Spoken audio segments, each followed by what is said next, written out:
Yeah, don't let me touch you. Good morning, Mike. How are you doing? What a great show you've had this morning. Full of energy. Did you have a good weekend?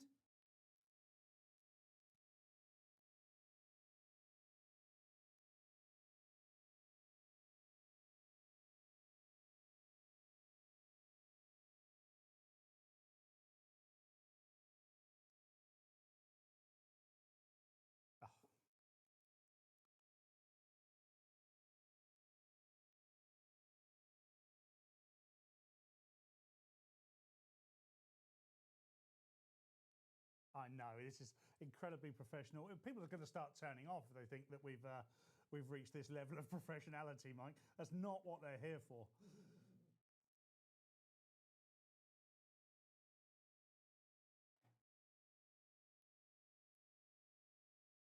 Yes. Mental. Absolutely incredible, wasn't it, that alert? Yeah, I think it's actually caused a bit of a problem for Mark, and we'll get onto that in a minute, Mike. But we've got a fun-packed show. Really looking forward to it.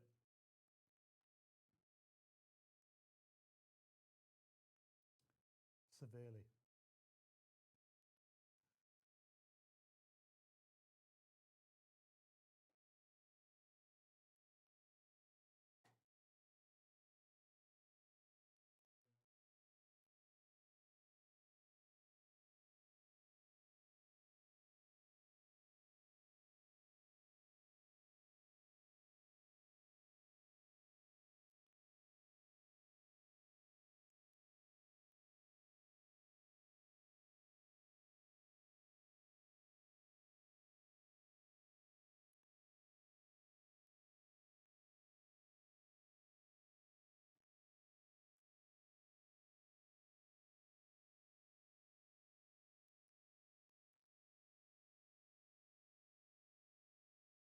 Five, four, three.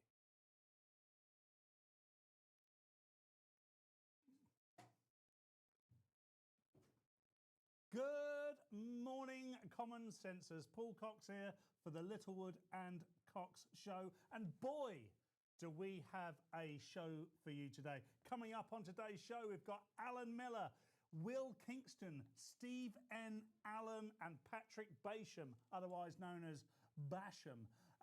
We've also got a massive production team here, hundreds of people. There's people under the desk, fluffing me, keeping me ready for the whole show. I've got to keep this up for 2 hours. That doesn't happen without help. Thank you very much down there. But in the production team, we have Luke the Duke, Scarlet the Prince, and of course our king, Puccio. So I am in safe hands today, but asking the big question, and I know what it is, where's Mark Littlewood? I'm asking the same question too, because he should absolutely be here, and he's not. Let's find out where he is today. Hello, Mark. Where the hell are you? Paul, what the hell are you doing back in the studio? Did you not get the government's emergency alert? You're mad. I did get the government's emergency alert and then swiftly ignored it, Mark. What happened when you got it?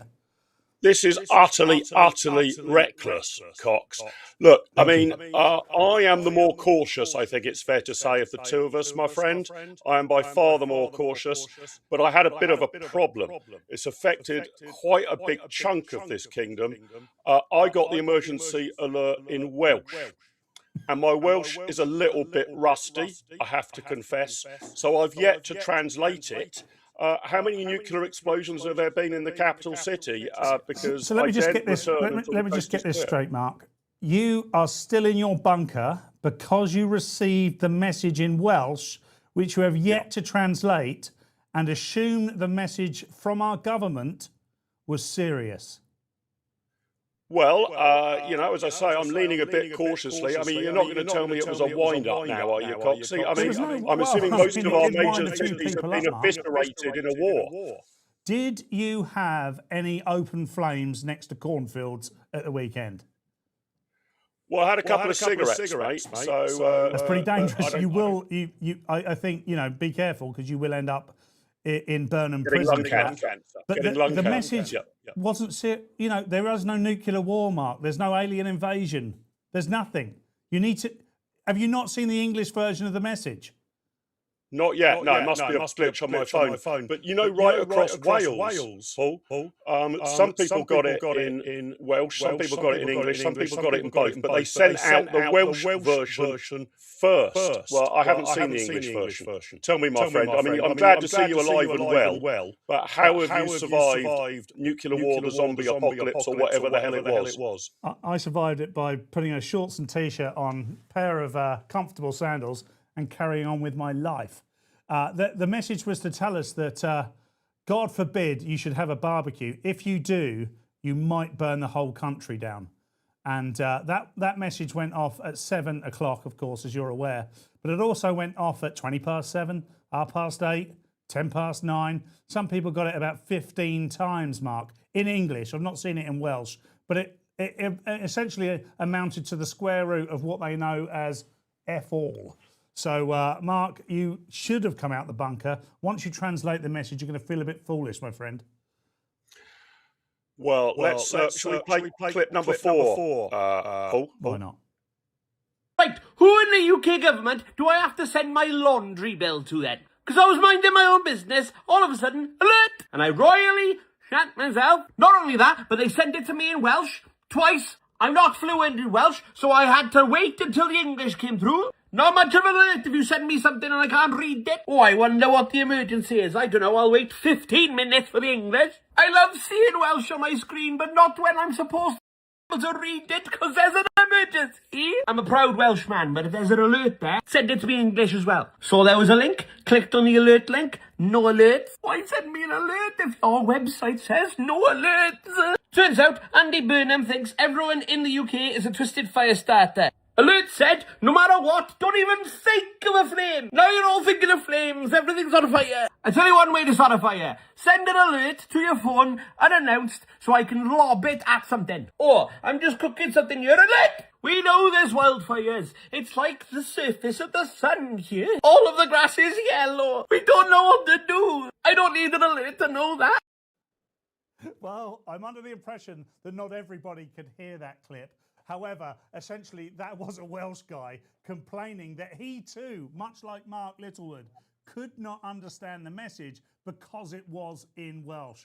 I mean, I don't know about you at home. That guy didn't look especially Welsh to me. But hey, this is 2026, so who am I to judge? Mark, do you now understand that the message in English was some niff-naff and trivia about barbecues and wildfires? Right. Okay. So it looks like I may have overreacted a little bit here, Paul. Yes, you didn't need to lock down. You didn't need to. You didn't need to stay where you were in the nuclear bunker. You could have come out. Look, I appreciate it, sir. I appreciate that you making sure that you are safe. It's important that Mark Littlewood is safe. I probably should have kept myself a little bit more safe. But on a serious note, this message, by the way, it was a waste of time, Mark, wasn't it? I mean, I've got my views on this. There were fire services inundated with calls. It was like COVID again. People snitching on their neighbour, saying, my neighbour's got a barbecue. It's his 4th barbecue of the week. I think he's going to kill us all. Yeah, well, I've also told Paul that lots of people were phoning the police because their neighbours were having barbecues. Is that the sort of country we live in these days? That sounds pretty crazy. And look, we've got a bit of a problem with the Welsh language thing, haven't we? I mean, how's your Welsh, Coxie? Are you fluent, or can you just get by in Welsh? I don't speak any other language other than Portsmouth and English. So my Welsh is not. And those are very, very different languages, it's fair to say. They are very different languages, Mush. Well, let me tell you about some of the problems you can run into on Welsh, right? If we pull up image 14, team, right? As you know, over in Wales, everything is bilingual, so all road signs and everything have to be in English and in Welsh. So if you drive around a lot in Wales, it's a while since I've been there, you start to pick up what the Welsh language is for things like go slow or whatever, right? So if we can put image 14 up, we got that? There you go. Okay, so there's image 14, no entry for heavy goods vehicles, residential site only.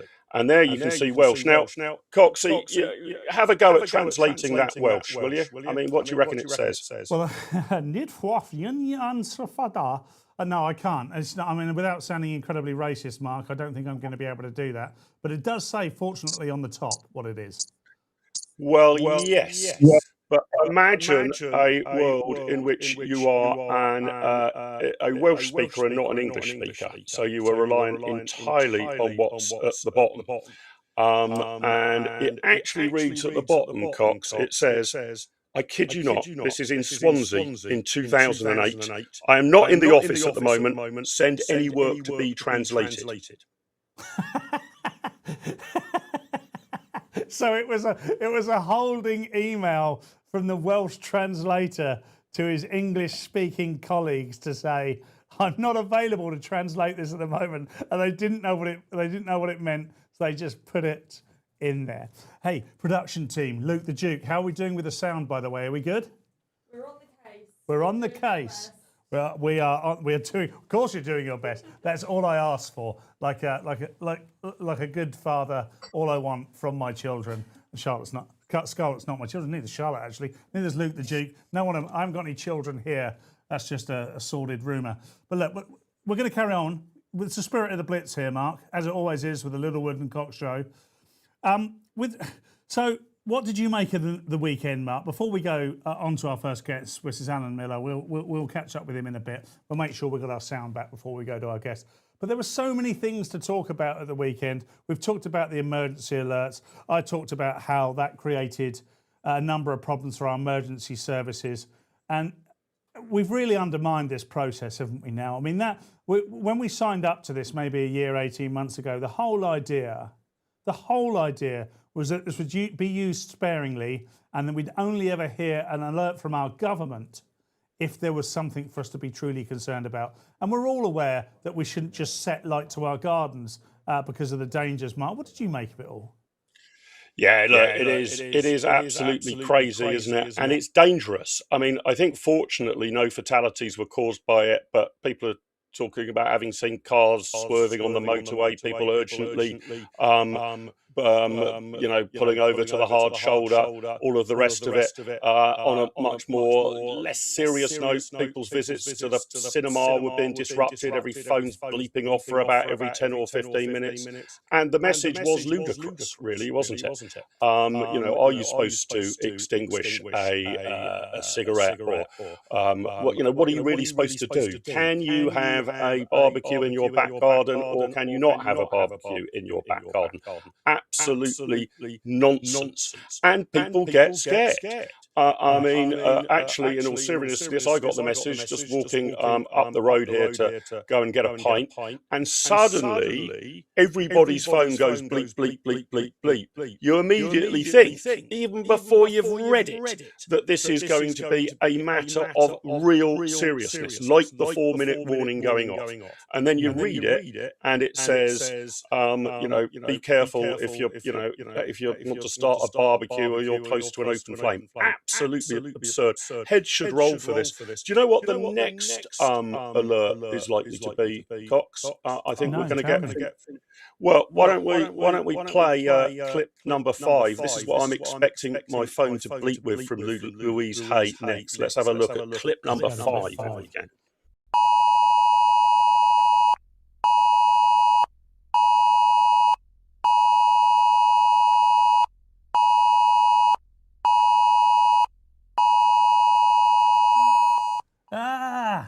Farage. Yeah, honestly, you can see it being used in that way. Look, I was hosting one of my comedy clubs in near Horsham in West Sussex, and the alarm went off at 7, first of all. The show starts at 7:30. I thought, well, that was my primary concern. And as I'm hosting the show, particularly at the beginning of the show, the alarms kept going off. I just had to keep it. I just had to say to the audience, look, don't worry about it, because actually it kind of ruins the show. It ruins the vibe for the audience. They don't want their phone accidentally going off. And of course, you can't do too much about this. We've since learned that actually you can turn these alerts off. In the US, funnily enough, they have a presidential level alert. So you can turn off the alerts on your phone so you don't get this nonsense. But there's a presidential level alert, so that even if you were to turn off the notifications and all the alerts, you would get it if it was serious. But my thought's still the same. These things have to be used in all seriousness. They can never, ever be used in a political way. What this essentially has been done, it's not for people's safety, because we already know you can communicate that via the news, via the media. You can have email sent out. There's almost any infinite number of ways of doing this without scaring the living bejeebers out of people. But unfortunately, now the government have used it in this way, I think there's going to be a little bit of apathy, because people are going to be thinking to themselves, why would I bother listening to this? Why, alert comes through, I'm sure it's just some niff-naff and trivia now. Please, everybody, make sure you've tied up your shoelaces today. And we'll just get to the point where that we're not going to pay any attention whatsoever. And then there will be a nuclear war, and we'll all know nothing about it, Mark. Yeah, well, I think that's right. I mean, back in the old days, you'd have the 4-minute warning, right? I mean, it's almost once you can send a message to people's phones, you're not going to miss the temptation, right? Why don't we just go back to the old system? A siren will sound. You make people aware of the siren, and that means there is a nuclear war. It means take cover, right?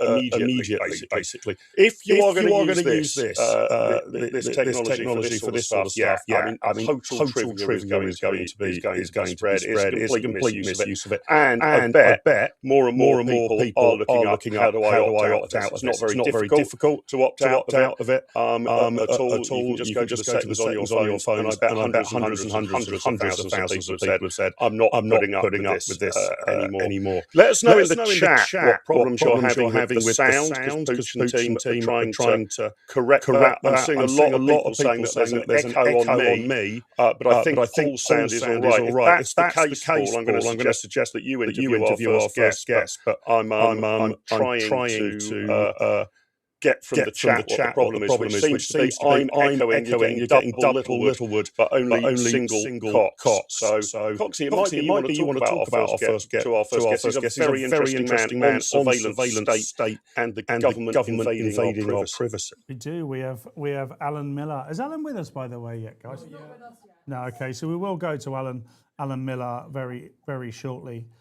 Look, there were a couple of things that happened this weekend. Let me just run with a few things at the moment. I'm going to go to the papers just for a bit, because we're having a few troubles there with Mark, and we don't want you turning off. Please do stick with us. My understanding is if you're watching us on UK Live, it's slightly better than may not even be streaming on the Mike Graham channel anymore. But the news doesn't get any better, irrespective of the alerts. Look, on the front of the Daily Mail there, paedophile fireman use loophole to keep changing his identity. This is, you'll be pleased to know, a homegrown paedophile, Jason Brown, who every time he got caught went to a new town, changed his name legally, and was able to continue his ghastly and dastardly ways once again. Let me know in the chat what you think of that. Should paedophiles, or what I would call category A wrong-uns, should they be able to change their name? Once you've been convicted of a crime such as paedophilia, should you really be able to change your name and therefore give yourself another opportunity to commit such a dastardly crime once again? I mean, I believe in rehabilitation, of course, and I think that some people can be rehabilitated, but I'm not sure that rapists and paedophiles are in that category. For me, if you are a paedophile and you have been convicted, this guy had 20 aliases, by the way. 20 aliases. Call to change law as Daily Mail exposes shocking case of pervert with 20 aliases. Ministers were under pressure last night to close a legal loophole that allows paedophiles and perverts to change their identity. Can you imagine this, ladies and gentlemen? Of course, we are in absolutely batshit bonkers Britain, as Kate Hopkins would say. How can we get to the point where we can just allow this to happen? And why does it take a national newspaper to do an investigation to find this out? Why are we not so concerned in our police services that we aren't looking at this already? Let me know what you say in the chat. I mean, Miss 35 has just said exterminate. Well, that is one way of dealing with it, of course. We could just get rid of these people. I'm absolutely bewildered by this. Apparently, it's still echoing. Hopefully, you can hear. Can you hear me? Okay, yeah, that's. Yeah, I'm just going to go to another one before we go back to Mark, just to make double sure. But on the front of the Sun, Henry Novak. Of course, we've had an endless number of absolute catastrophes across the UK since the Henry Novak case. But this is the case of Henry Novak and his mother. His mother's in prison. Henry Novak's in prison. Henry Novak is up in Durham in a very high security prison, and his mother is down in a prison down south in fairly low security. Now, the headline is "Call This Justice."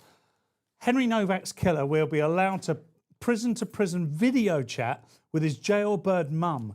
Henry's grieving mum, however, can never speak to her son again. Now, he's going to be able to have chats. Well, these are privileges. This is a guy who killed Henry Novak. We all know the story. We all know that it was a DEI slaying and that it could have easily been prevented if we didn't have this ridiculous identitarianism. But now this guy is going to be able to just call his mum. It says in the story that he'll only be able to talk to his mum in English.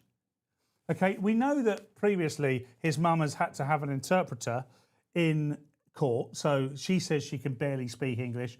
They, of course, were conversing in Punjabi, I think, whilst the police were conducting the initial investigation. And of course, because they were brown-skinned and speaking in a foreign language and had been foreign-born, they were treated incredibly differently to the departed Henry Novak. So they've already been offered privileges. This is the type of privilege that get offered to a prisoner that's been in prison on good behaviour for 5 or 6 years. I was talking to Peter Blexley about this last night.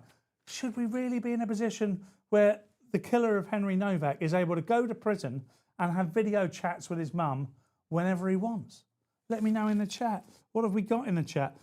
Needs prison justice, says Tommy G. Boyd Stewart Jason says humans aren't capable of justice anymore. Rely on God for that. Well, that's one way of looking at it. Jones Evans says, I was talking to Beefcake. He says, surely I am your favourite ever clown.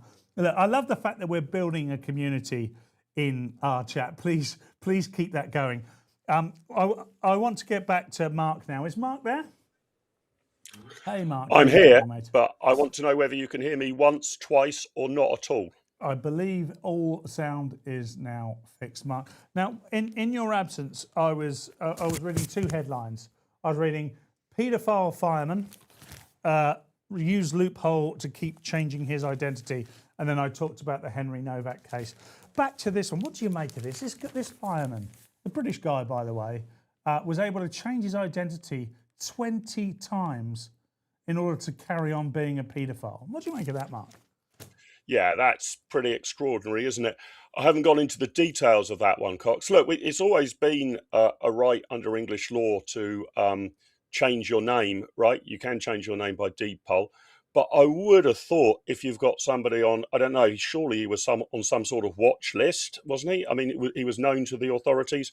You've either got to ban it for those people you're trying to track, or at least have a system in place so you know if you're changing your name every week, we know what your new name is. I mean, it just shows, doesn't it, that the bad guys can always beat the system, game the system, find ways around the system. The system is never, ever robust enough. And on the Henry Novak case, I mean, this is just shocking, isn't it? I'm absolutely with you, Coxie, that, you know, perhaps, I mean, when you are in prison, especially for an extraordinarily long stretch, you want to incentivize good behavior. It's one of the problems, really, with having life without parole. If you know you're never going to get out under any circumstances, then you basically spend your time misbehaving or planning on how to escape or causing riots or whatever. You've got nothing to lose. But you have to earn those privileges. The fact that this murderer has got these rights from the outset seems to me absolutely extraordinary. We're too soft on our prisoners and we are too slack on trying to catch the bad guys. It's a pretty grim situation across the board. Our criminal justice system, both on the policing end and on the courts end, and I suppose if there's 3 ends to it, on the imprisonment end, when we're dishing out the punishment, well, all of them are pretty goddamn broken, aren't they, Paul? Well, I couldn't agree more, Mark, and everybody in the comments is saying exactly the same thing. You are coming through in singular Littlewood style. Everybody can hear you. The only thing is that some are complaining that Your shirt is too loud, Mark. We've got Alan Miller here now. Mark, I think we're safe to say that we can carry on as we plan to. Alan, are you there?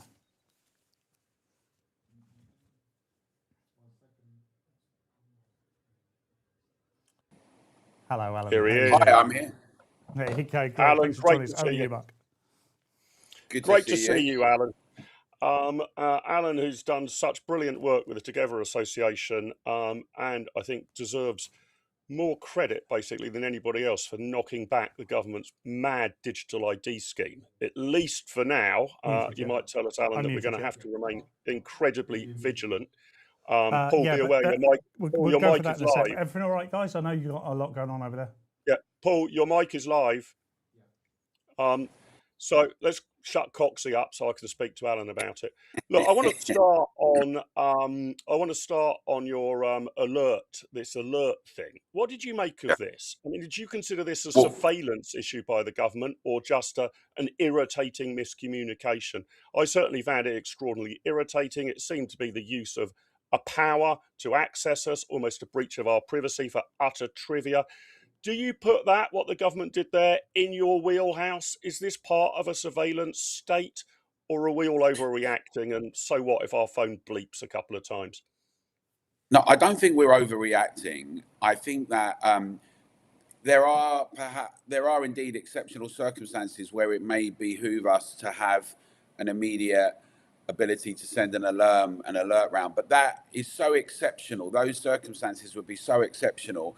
And we've got the problem of kind of virtue signalling new King of the North with less than 25,000 votes who's been coronated, that wants to be seen to be doing something and in fact lacks all seriousness. So if it was going to be used, it would be around an enormous emergency. And it's difficult to think of the circumstances really, because obviously if there was a complete media cut and communications cut, then the argument might go, well, if the media couldn't tell you we're about to go to war, or we're going to be attacked, you might need a quick emergency on the phone.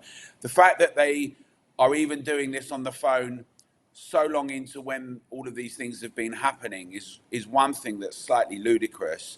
But the bigger question that you're asking, I think, is really important, which is when you trivialize your relationship with the public, it's not strange that they'll start being contemptuous of it, or at least just ignore it and be cynical. I mean, actually, the elite have been contemptuous of the public, and they treat us as though we're all stupid.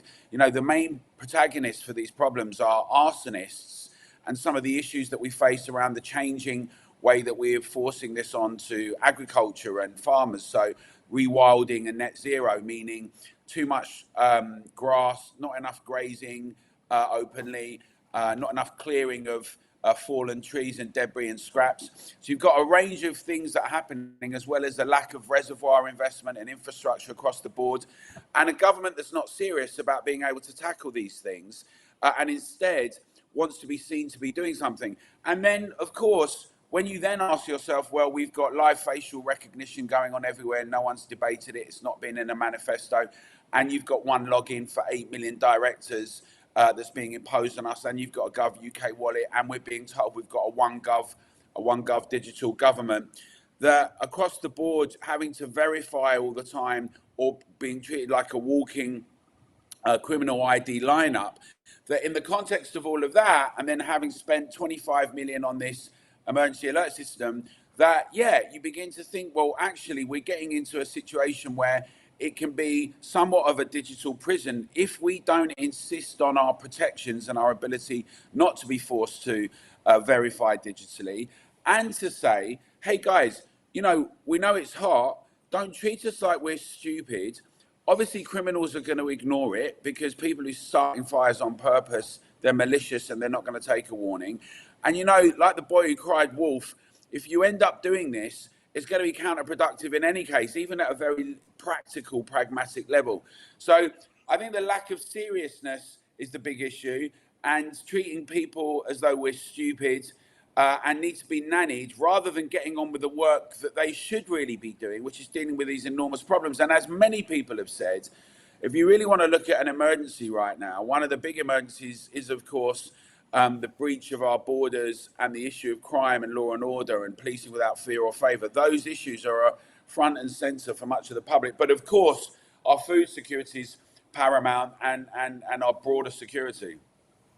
Yeah, so Alan, riddle me this, if you would. I'm trying to work out what the solution would be. You know, I'm absolutely with you on protecting people's privacy against an invasive state who um, I'm worried in future, possibly even today, could use it for malign purposes, but more often it's incompetence, you know, just people's data being left lying around or leaked, you know. I'm afraid the public's, I mean, it happens in the private sector too, but the public sector, I think, has a worse record here. So I don't believe my data is safe with the state. I'm not totally sure it's safe with the private sector, but, you know, they face more immediate penalties if they make a screw up. But what should our relationship be? So I've often had debates with David Blunkett about this. You know, he's all in favour of bringing in digital ID. He's sort of saying, come on, guys, the state's got to keep up with the times. If you want to stop illegal asylum seekers accessing the NHS, for example, we need a robust system of checking. What do you think that should sort of look like? Because sometimes folk who take your position and my position, Alan, we're portrayed as Luddites, right? We're sort of, Yeah. oh no, we don't want technology to be used. You know, why can't it be done on Cub Scouts honour? And, you know, my word is my bond, I'm an Englishman. How do you think the state should use technology to work out whether you're eligible for the NHS, you know, whether you can come and go freely from the country, whether you can claim benefits and the like? We've got to use some tech. How do we do it safely? Yeah, well, I think we do.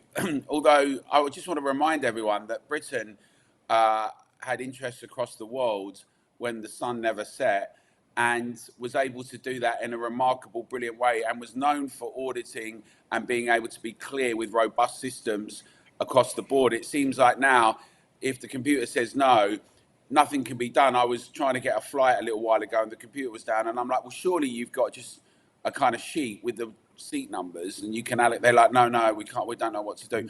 So I'm very pro technology. I think it's fantastic and really important.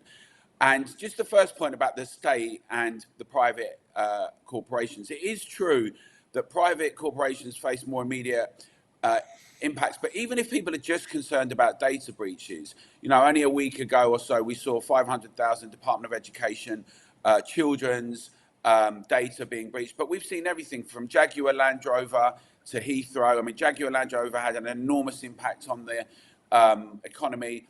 Heathrow, we've seen things like, of course, the security personnel, Afghanis. We know that the Post Office Horizon scandal, but if anyone Googles who's watching this show, Mark, data breach, you'll see hundreds of millions this year alone across the board. So that's an immediate concern, but it's, and obviously there's bad faith actors as well who are constantly trying to attack systems. I was personally had an experience just recently. Many of the viewers here will have helped out Notify X about it. But then there's hackers.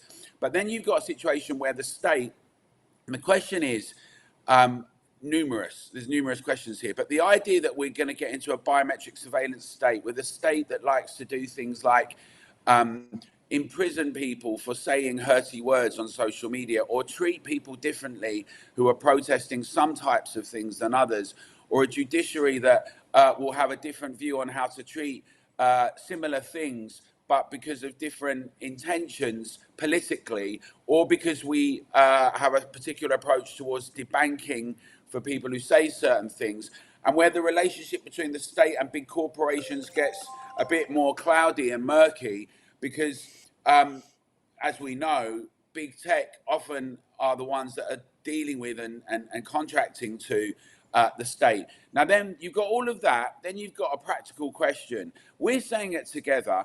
People must have the right to still be able to use analog proof, driving license, passports, for things that they do, particularly around accounting. There should be no forced one login system for people. The arguments will be made by tech people. Well, look, if we can double blind the connections and the relationships, and so that the data is kept really private and it isn't seen, it's encrypted between place to place, there'll be a real series of arguments that people will make. And it may well be that we get to a point that you can truly do that. One of the problems is, though, before I get quoted as saying it's possible, is that every time we see these things being presented, We often get to see at the same time attacks. There's always the issue of hackers. There's always the issue of the breaches within that. There's always the issue that what we thought was encrypted may not have been. How's the encryption's done? And what is the state saying about encrypted messaging, right? We've just seen, not just in Britain, but across the EU and elsewhere, encryption being attacked and taken down in many places. Because ultimately, Mark, the state doesn't want people, it seems, to be able to not only speak freely and criticize and ridicule and mock, but also to be able to have private conversations that aren't snooped on. So I think the thing is, we had a very, very successful ongoing, obviously empire, it's a very unfashionable word now, but that actually if you go to India and other places, people still comment on how remarkable it was, everything from the postal system to other things. I know there's criticisms of other areas of that, but my point is that we've been able to manage things with analog. Now, we're not saying, what we're saying at Together is, our Together Digital Bill of Rights is, we must have the right not to be forced to digitally verify. We know that over 3.5, 4 million people are actually not on digital communications. They're elderly and vulnerable, but it's also the case that we shouldn't be forced into that situation. At the moment, people can pay a bit more if you're a director to get an ACSP accountant, and I'd encourage people to do that, not to register themselves, but to be registered by someone else. But again, that's being forced into doing something that no one's debated or discussed. So we're really opposed to a big digital infrastructure. I don't buy the argument that things can't get done unless we do this.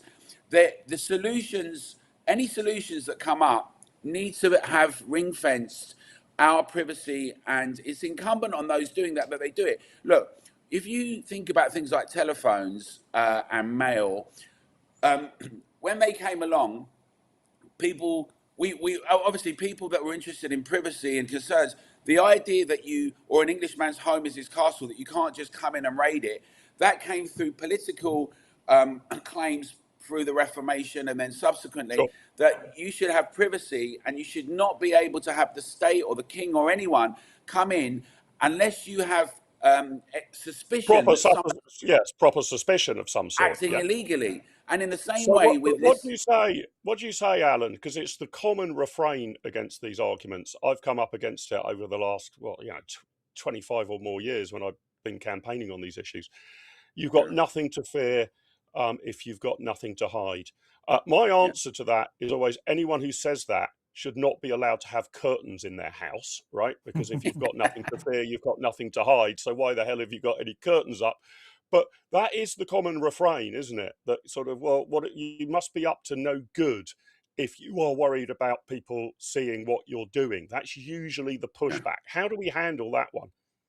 Well, what I would say is that the last 6 years changed fundamentally in Britain. So that the curtains argument is a good one historically, but I think people should just think about the last 6 years. And I know many people in the public broadly, maybe they don't think as much was egregious, or maybe they thought once in a lifetime, every 100 years.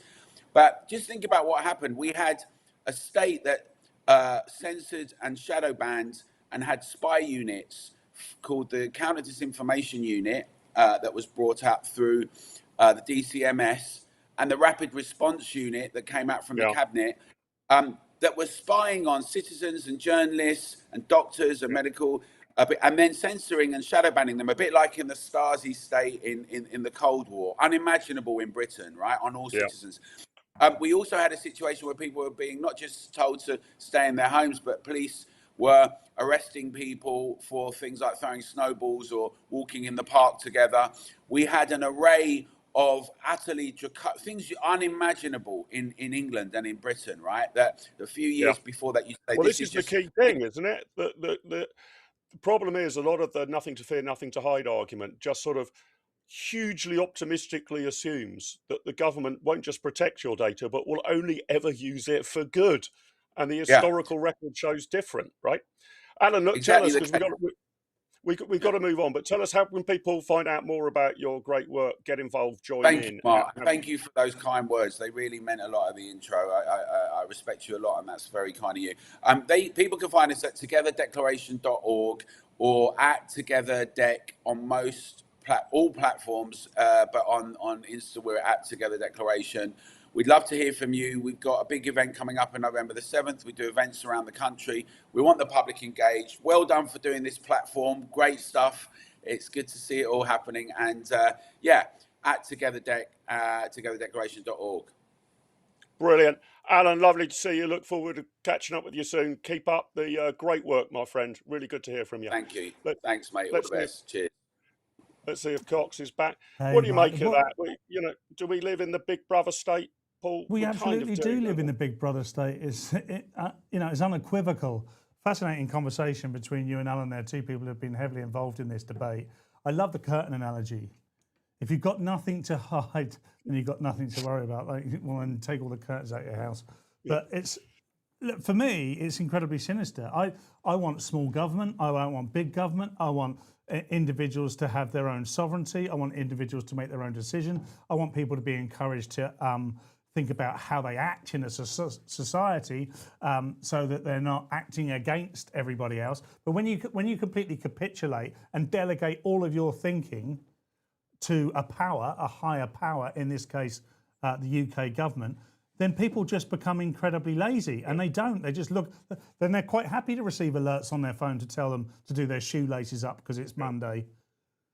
Yeah, I don't know how we crack this. I mean, I think I want to move to a world because I want to unleash the power of data, right? For all that Alan said, Britain was able to run an empire with pen and paper. Yeah, sure, we were. But, data is empowering as well, right?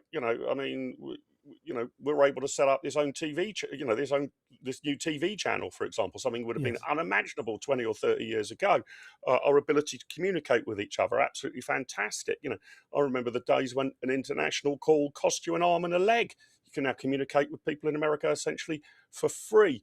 But I think I want a world where each individual owns their own data, a bit like they own their own body. So you've got control over your medical records, over your financial records, over whatever, your voting history, whatever it might be. And you choose who to share it with. So, I want people who might see me for a medical issue to know my medical history, but I would then choose to release it to them. What I don't like is this all being on government databases, Paul. I think it leaks.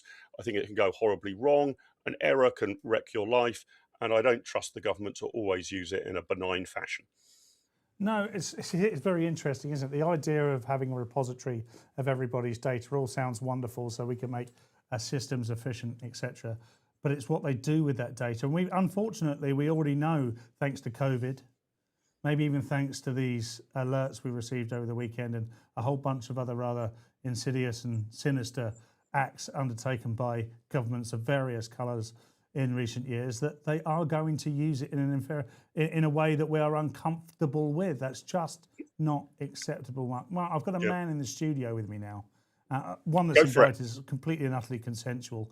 I want to introduce him. His name is Will Kingston. He'll be well known to all of our viewers and listeners here. Will, how you doing, mate? I'm good, mate. Never saw a camera that I didn't want to slap myself out to. But it's a particular pleasure with you and Mark here today. Thank you so much, mate. Look, thanks so much for coming in. Those who don't know you well, and I'll be very surprised if that's any more than about 3 people. Just tell us who you are, mate, and tell us how you got here. I'd be very disappointed if my D-grade celebrity wasn't acknowledged far and wide. So I am an Australian eligible for benefits in this country, which we may want to get onto. And I moved to the UK, well, first about 6 or 7 years ago. I did a stint in New York, and I'm back here now. I am a management consultant by trade. I don't really know what that means, which is probably explains why I wasn't very good at it. But luckily, I fell into the world of media almost by accident. There was a third life crisis during COVID. Not my third life crisis. Roughly a third of the way through my life, I went, is this all I see for myself is a corporate office job? Maybe a few similarities, actually, Paul, with our stories. We have had those, But I started a podcast in Australia for the Australian edition of The Spectator, and that then led to some Zoom episodes on Sky in Australia.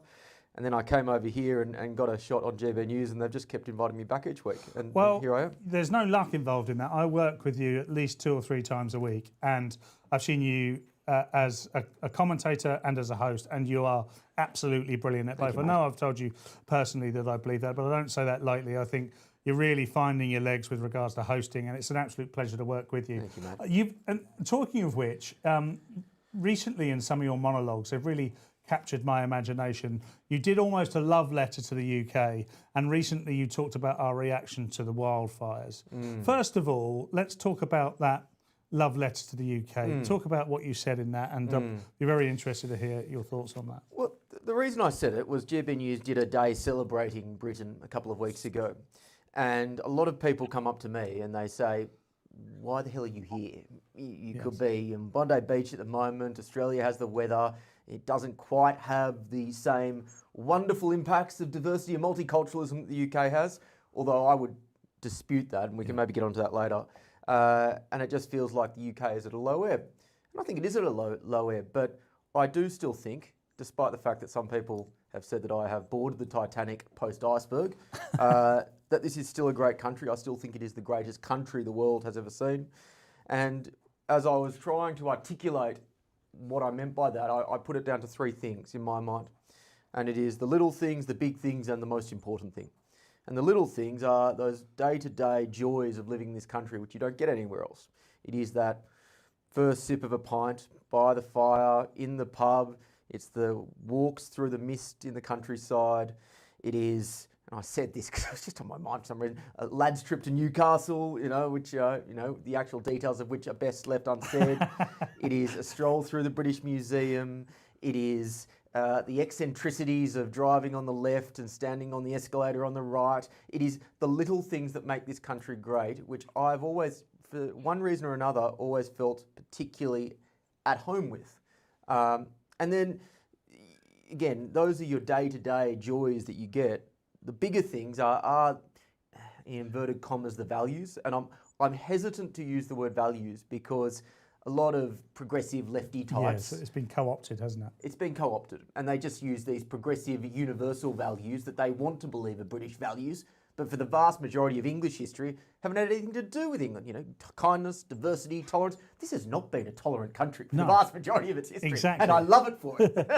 Well, I often say this, you don't achieve success without discrimination of some kind. You've got to chop off a few heads. You do have to chop off a few heads, absolutely, particularly if the wife hasn't given you a son. That's right. And I totally agree with that. Look, you make an excellent point here, and we often hold you up as the right type of immigration. Now, that's not just because you're Australian or white. That's because you are interested in our country. You want to live and work here. You want to mate with our women, and yes. This is something to be proud of. Which I'm doing with mixed success. Yes. Well, I don't know. I mean, looking at the comments, there are definitely a few women out there, Will, that if you ever get short, would be very happy. Look, and I think it's a wonderful example of why immigration can work. And it's like I say, I don't like to point out colour and background and things like that. Obviously, you're descended from criminals, so you don't necessarily have a great background. It's actually a bit of Scottish and then a lot of German, which really makes a lot of sense, what doesn't it? What a combination. Very, very efficient and never spent a penny in your life of your own money. Look, can I pick up on that in that because you mentioned race, and a lot of the left, instinctively, when they're talking about immigration, will go, well, you're a racist if you don't want the country flooded with Eritreans and Somalians. Sure. And John Cleese has used this wonderful word recently as part of his late in life renaissance, and he's talked about being not a racist, but a culturalist. He discriminates on the basis of culture. And really, we all do, in one way or another. And I think we need to be more confident in saying there are some cultures that are better than others. Correct. This culture is better than Eritrea's culture, or Somalia's culture, or Sudan's culture, which everyone knows deep down. Some people just lie in order to suit their narrative. And then when you make that distinction, you say, right, okay, well, we want people from the good cultures to come, and we want people from the bad cultures not to come. And it's very easy. The US has already written up their list of the bad cultures. I think there's 74 countries. It's very easy for the UK to do the same. And the good thing about that is there is a very high correlation between the good cultures with also the immigrants from those cultures who are net contributors to the economy. Yeah. So basically, the ones who are from bad cultures, in inverted commas, are also the most likely to be net detractors from the economy. Whereas the ones from Australia, the UK, Australia, New Zealand, USA are also most likely to be net contributors. When you look at that, it's really not that difficult to work out where you should be pulling. No, absolutely. I think truth above all else is where freedom comes from. I'm going to cover this in Cox's box later on. But you talked about last week, you talked about the weather, and the wildfires. And, coming from Australia, you've got summers. Yep. It gets hot. There are wildfires. It's part of it, though we shouldn't, detract from it and say that it's not worthy of attention. We also shouldn't scare the living bejeebers out of people. What do you make of the way the UK has handled that? And also this alert on Friday. Yeah. Well, look, one of the great joys and eccentricities of England is just to continuously complain about the weather. I'm just annoyed now that this has now moved as a summer tradition as opposed to just being a winter tradition. It would be nice if at least in summer, when now the wonderful benefits of climate change are becoming apparent and you're actually starting to get some good weather here, we didn't just maintain that same level of pessimism. But the thing which was so annoying about the response to the wildfires from Labor is that it's so obviously just an ideological response as opposed to a pragmatic response. Yeah. And that straight away, you didn't hear practical solutions to how do you actually address wildfire problems. It would be in the medium term building more water reservoirs. It would be, stopping the ridiculous ban on backburning, which is the central tenet of the wildfire mitigation policies in Australia. And it would be stopping turning England into a tinderbox through misguided climate change policies, which say you need to just keep planting more and more trees and adding to more and more vegetation and stopping cattle grazing, which has led to, I think, it was Ian Botham of all people who put a really good article out about this, a 25% increase in highly flammable vegetation in this country over the last 20 years.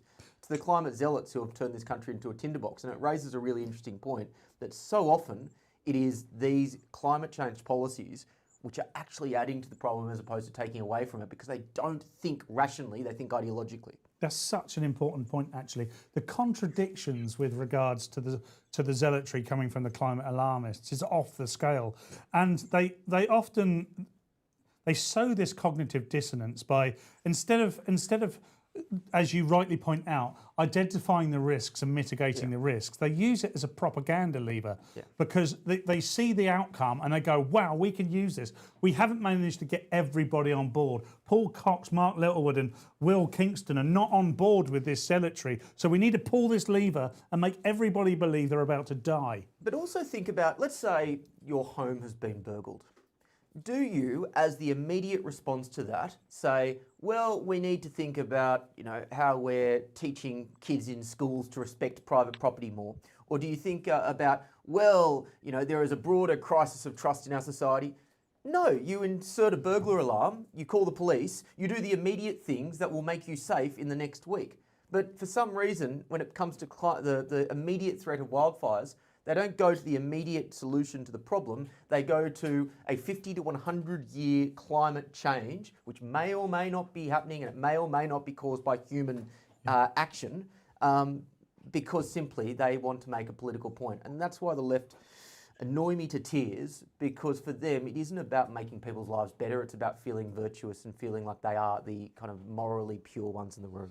Yeah, that's what all this is about. Look, in the old days, had there been some planetary changes, we would have assumed the gods were trying to punish us and sacrificed. So I think we should get back to that. We should get a whole gang of lefties, sacrifice them to the gods of climate change and say, we're sorry, please change. And they'd all be happy to commit themselves to that. What did you make of these alerts, by the way? Just first of all, I assume this is in Australia because these things are across the Western world. But what did you make of it was totally unnecessary, was it? I don't put words in your mouth, perhaps you think differently. No, so I recall a lot of these types of alerts in New York, actually, when I was living there. I don't actually recall them in Australia to the same extent. In fact, I don't recall them at all. But the problem is, on the left, is that they don't think about the laws of unintended consequences. So here, they were going, oh, well, you know what? May as well make people alert around the potential dangers associated with wildfires. But they don't stop to think, right, well, what are the second order consequences of doing that? For example, people turning off the notifications for genuine emergencies or flooding 999 calls. We saw the same thing in COVID, where they just rushed to lock down schools, rushed to lock down people in their homes, and they didn't think about the second-order consequences of depression and mental illness and the economic problems associated with it. And again, it comes back to an ideological approach to the world as opposed to a pragmatic approach where you would be thinking about those second-order consequences. So again, it is very much in keeping with the way that they approach these sorts of problems. Yeah, anecdotally, and I read in the papers yesterday that the fire service in particular was entirely inundated with calls to the point that they had to put their own message out to say, please only call us if there's an emergency. Don't call us to tell us that your neighbour Derek is having his 4th barbecue of the week and that you are snitching on him in the same way you did in COVID because Derek took more than 1 hour of a walk a day. Yeah, and I think as well, when you start to notice this stuff, you can put it in the context of a broader political agenda, which is what makes it so annoying. Again, if this was isolated, I wouldn't have as much of a problem with it. But it goes along with a concerted effort by government, by the media, by commentators, by corporates to basically push this climate change agenda. You know, it's little things like, for example, looking at the BBC weather report and on a hot day you see the country just coloured in the deepest, darkest, most sinister red for a 28-degree day or something. Yes. And you go, you know, that isn't some, you know, graphic designer in the BBC who's just trying to get a bit more creative. That's a very, very deliberate decision to make people scared about hot weather. And when you start to notice these things, you go, look, again, it comes back to a political point that's trying to be made. And when you're using that now in serious things like an emergency alarm system, where there are consequences for people switching that off, if there is, you know, a terrorist attack in central London, you go, we can't afford this nonsense anymore. We just can't. Well, always talking common sense. The common senses in our chat are absolutely lovely. Believe it or not, Nanny Lulu's in the chat. There isn't a place you and I can go without saying. So hi from Will and I, Nanny Lulu. Thanks for coming in, Will. We've got to get on with the show, and I've got to get back to Mark. But thanks ever so much for coming in, mate. You're an absolute legend. I'll see you soon, very soon, I hope. Mark, what do you make of that? Hey, we live in a society now where everything's controlled and we can't do anything for ourselves. Yeah, well, you know, Orwell's predictions have come true, right? That maximum fear and crisis is the best way of controlling the population. That, you know, and therefore people, if you like, the state deliberately exaggerates in order to get your attention. They sometimes admit this, right? So, you know, that nobody will listen if we say, look, there could be a bit of climate change happening, might be a bit of the problem. We're going to have to think about installing a few more flood defences in Norfolk. Everybody rolls their eyebrows. If you get their attention, you have to say, you're all going to die. The world is going to be on fire.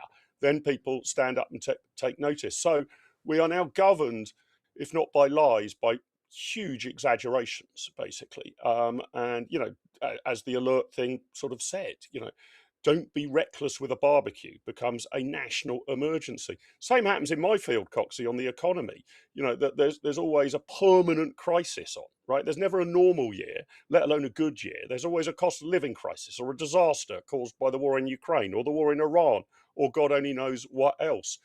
It's completely ludicrous and we've got to resist it.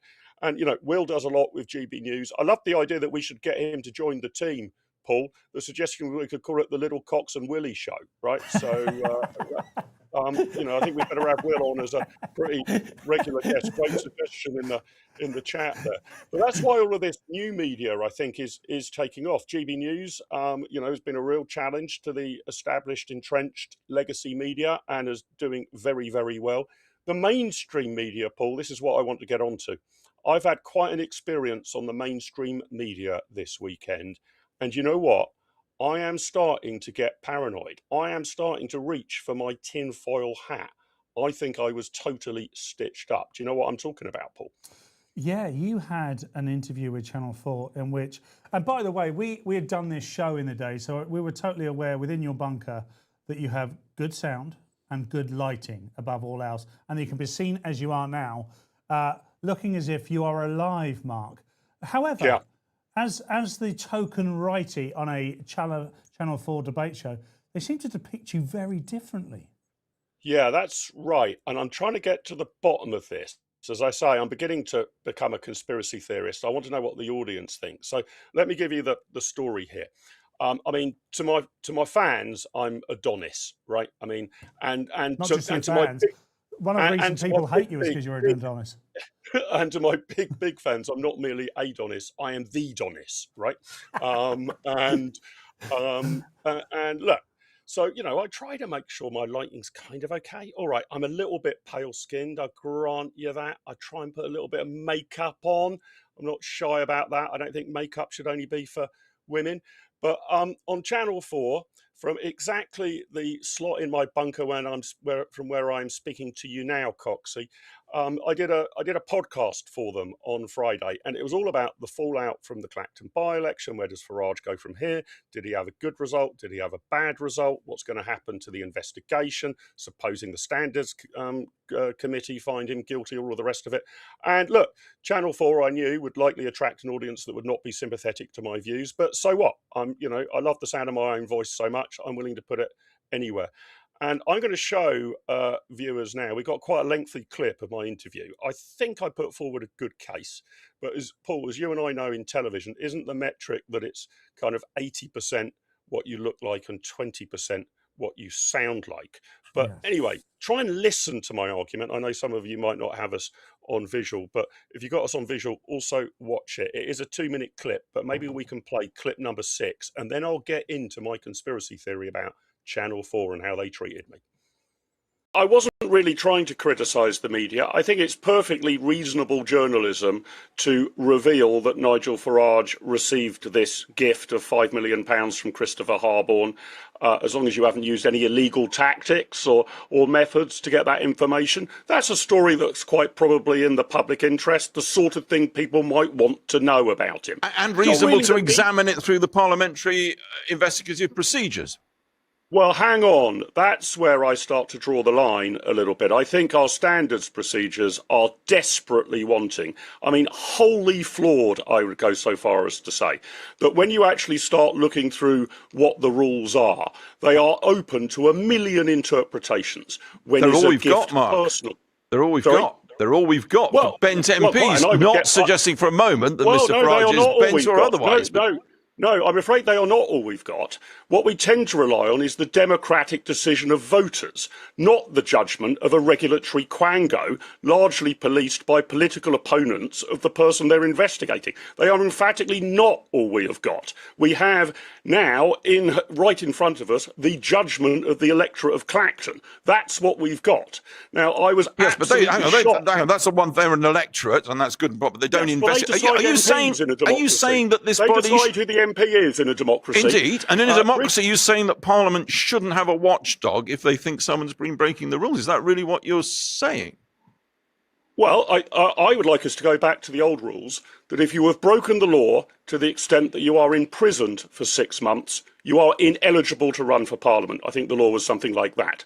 So if Farage has committed some sort of crime that would land him in prison for 6 months, I think that would disqualify him. What we've actually got is the chairman of the Labour Party, Bridget Phillipson, saying now the, quote, distraction of the by-election is over. Now the distraction of a democratic vote is over. The decision can now be made by the Standards Commission. Right. So who's going to decide here who the MP for Clacton should be? Okay, is it going to be the electorate of Clacton, or is it going to be a 14-person committee populated largely by Nigel Farage's opponents? I think it should be the former. A good number of other people, like Bridget Phillipson, think it should be the latter. Simply scan the QR code or click the link in the description. Hang on, we've got Mike Graham coming across in the background. Okay, we managed to stop that. Sorry, Paul. Yeah, what did you make of it? Firstly, did you like my argument? First of all, the argument is very strong, very compelling, and very well put forward, articulated as well as you always do, my good sir. But I said, welcome back from the dead. Pooch, whilst we were watching that, said you look like Data from Star Trek. I know you're anti-Star Trek because you're pro Doctor Who, but quite stark, particularly not at first, because at first it was quite interesting, because if you're viewing here, you could see how Mark looks now in exactly the same position with exactly the same lighting. So that was a contrast. But then when they put the 4-box up and your other 3 panelists and the hosts were in picture, you could see that they had obviously deliberately tampered with the way you looked, Mark, as the dastardly right winger. Yeah, so look, we've got some images to show that, and I want the viewers to let me know whether they just think I'm being a bit thin-skinned and snowflakey, or whether they think I'm onto something. So we've got a picture of me broadcasting on UK Live Online from noon that day. That is image 5, so we can pull up image 5. There it is. Look at There that. you What go. a- Right there I am at noon, my usual devilishly Yeah, handsome I've got a semi. self. Right now, Paul, you know, you and I are of an age where we worry about the aging process. You know, when you're in your 40s or your 50s, you know, things start to go wrong. You know, you start to ache a bit. You feel like you're aging really quickly. But I don't think anyone has ever aged as quickly in just 4 hours as I did. So let's pull up image 6. Look at this 4 hours contrast. later. Look at me. This is not even the same bloke. I think they made your Adam's apple bigger. You look like a trans woman. It's just nuts, isn't it? I mean, I can't. And so, you know, I've reached the conclusion. You mentioned Data from Star Trek. Some other people were saying that, but I was thinking more of a Lord of the Rings character. Let's have a look at image 7. Gollum. Yeah, Absolutely brilliant. I mean, it's pretty extraordinary. And then, if you contrast it with the other guests, you've already mentioned this, Paul. If we pull up image 8, you can see the chap interviewing me and the others. I mean, what is going on here? So, what do have you you think, done, Mark? Coxie? What have you done? Look, and what I think is it's absolutely outrageous. Look, platform you, great. That's a tick in the box. Thank you very much. And of course, you and I largely work on what would be considered right-wing media. So we get to express our views, and we get people, a lot of the audience agree with us. It's great to be the other way around. It's a sport, it's interesting, and it's good for Channel 4 to have done that. However, they've not played you fairly there. That's not Queensberry rules. They've set you up to deliberately look bad. Are you doing anything about this, Mark? Because I don't think this should just be passed by. Yeah, well, first thing I've done is to send the evidence that I've just shared with you. I sent over the weekend to the producer, or at least the guy who booked me onto the show. I don't know if he's a producer, and he's read it but has not yet commented. So I've asked for an explanation. But so I'll give him he might have to take that upstairs, I guess. I'm going to chase him later on this afternoon and ask for an explanation. Because the other thing too is, you know, when I was logging on to the show, you know, they did all these sort of sound checks and digital checks and asked me to move a bit to the left or the right, or to move my camera a bit, you know, so they were clearly attentive to what the look was and trying to get it right, I assumed, you know, to make sure that we were all the same. But the other 3 look like they've just come back from holiday. And as somebody says there, I look like Darth Sidious from Star Wars, right? I mean, and I refuse to believe, especially compare it to now, that this was due to my camera setup. And they had 5 or 10 minutes to help me correct that if it was. So some people are saying off common, but there you go. Look, let's see what explanation they come out with. But Yeah, I very am pretty interesting. shocked, Coxie. I am pretty shocked. Yeah, well, we'll all just take that in while we listen to Fiona MacLeod, and let's take some news just for now. Thank you very much, Mark. Hello, Fiona MacLeod here with your Monday bulletin from Moscow. Overnight, Russia reported one of the largest Ukrainian drone assaults of the year, with hundreds of drones targeting the Moscow region. Meanwhile, back in the UK, Reform UK has set out plans for a major overhaul of the benefit system, aiming to cut £50 billion a year. This includes banning most welfare payments for foreign nationals, even those with EU settled status, and replacing personal independence payments with a tighter system focused on the most severe cases. Rain is finally on the way after the UK's 5th heatwave of the summer, which peaked at 38 degrees Celsius and triggered widespread wildfires. The Met Office says heavy rain will soak around 60 towns and cities on Tuesday, bringing cooler, fresher conditions. Elsewhere, residents are starting to return home after devastating wildfires in places like Stourbridge. British athletes have enjoyed a strong finish at the European Championships, and the Met Police has apologised after a data error exposed email addresses of alleged Mohammed Al Fayed victims. Uvidimся позже, alligator. Well, lovely Baps and news there from Fiona MacLeod. It's just after the first hour, so thank you for staying with us. We really do appreciate you. I love you long time. And one thing we haven't mentioned so far is Jason Arday. Now, that's not because we've chosen not to.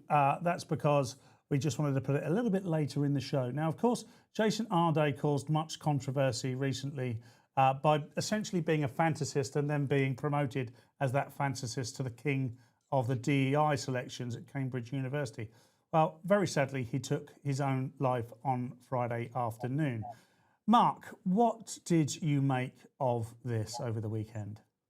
Yeah, well, Coxie, we both talked about it, and look, it is a tragedy, right? And I think that tragedy hits a bit harder because it was a farce. I mean, laughable. I mean, comedic almost, even though it raised serious issues about DEI. That has morphed into an absolute tragedy. Nobody wanted Jason Arday to lose his life. We presume take his own life. Absolutely horrific.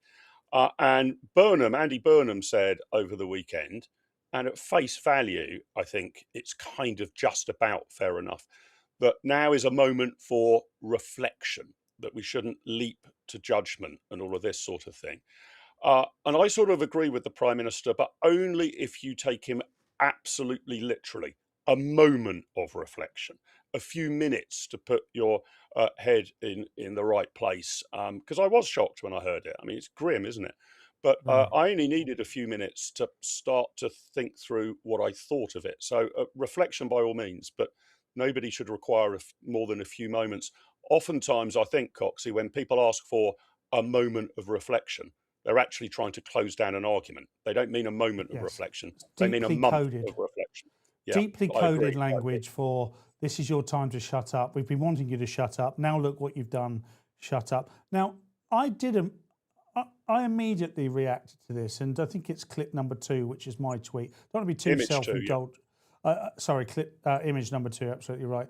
Let's have that up on screen, and I'll read this out to you. So I said, terribly sad news for a man who was elevated and championed by the DEI establishment, only to be left incredibly vulnerable when serious questions emerged. Jason Arday should never have been put in a position where the pressure and scrutiny could become so overwhelming. Everybody deserved better in this case, especially Jason Arday. Mark, that was my period of reflection. Now, largely from people that was met with, okay, nice thoughts. Lots of people wanted to point out what they thought of Jason Arday. But one particular person on the internet who's very well known for this sort of thing, the queen grifter herself, Narinder Kaur, responded. Can you imagine how she responded, Mark? Let's get that clip up if we possibly can. I'm not going to say it. F off. Didn't the channel you work for absolutely go for him? F off. So immediately, Narinder there, God bless her open gusset underpants, she decided that she was just going to go straight for the jugular and has grifted this to the nth degree. I don't want to spend too much time on this. However, this seems to have enabled the left to react in this way, Mark. Have you seen this yourself?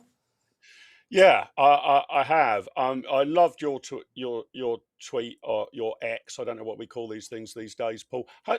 How long did it take you to gather your thoughts and put that out? Was it 30 seconds, 30 minutes, an hour? I actually did it whilst I was hosting a comedy club, and the first act was on stage when the news came out.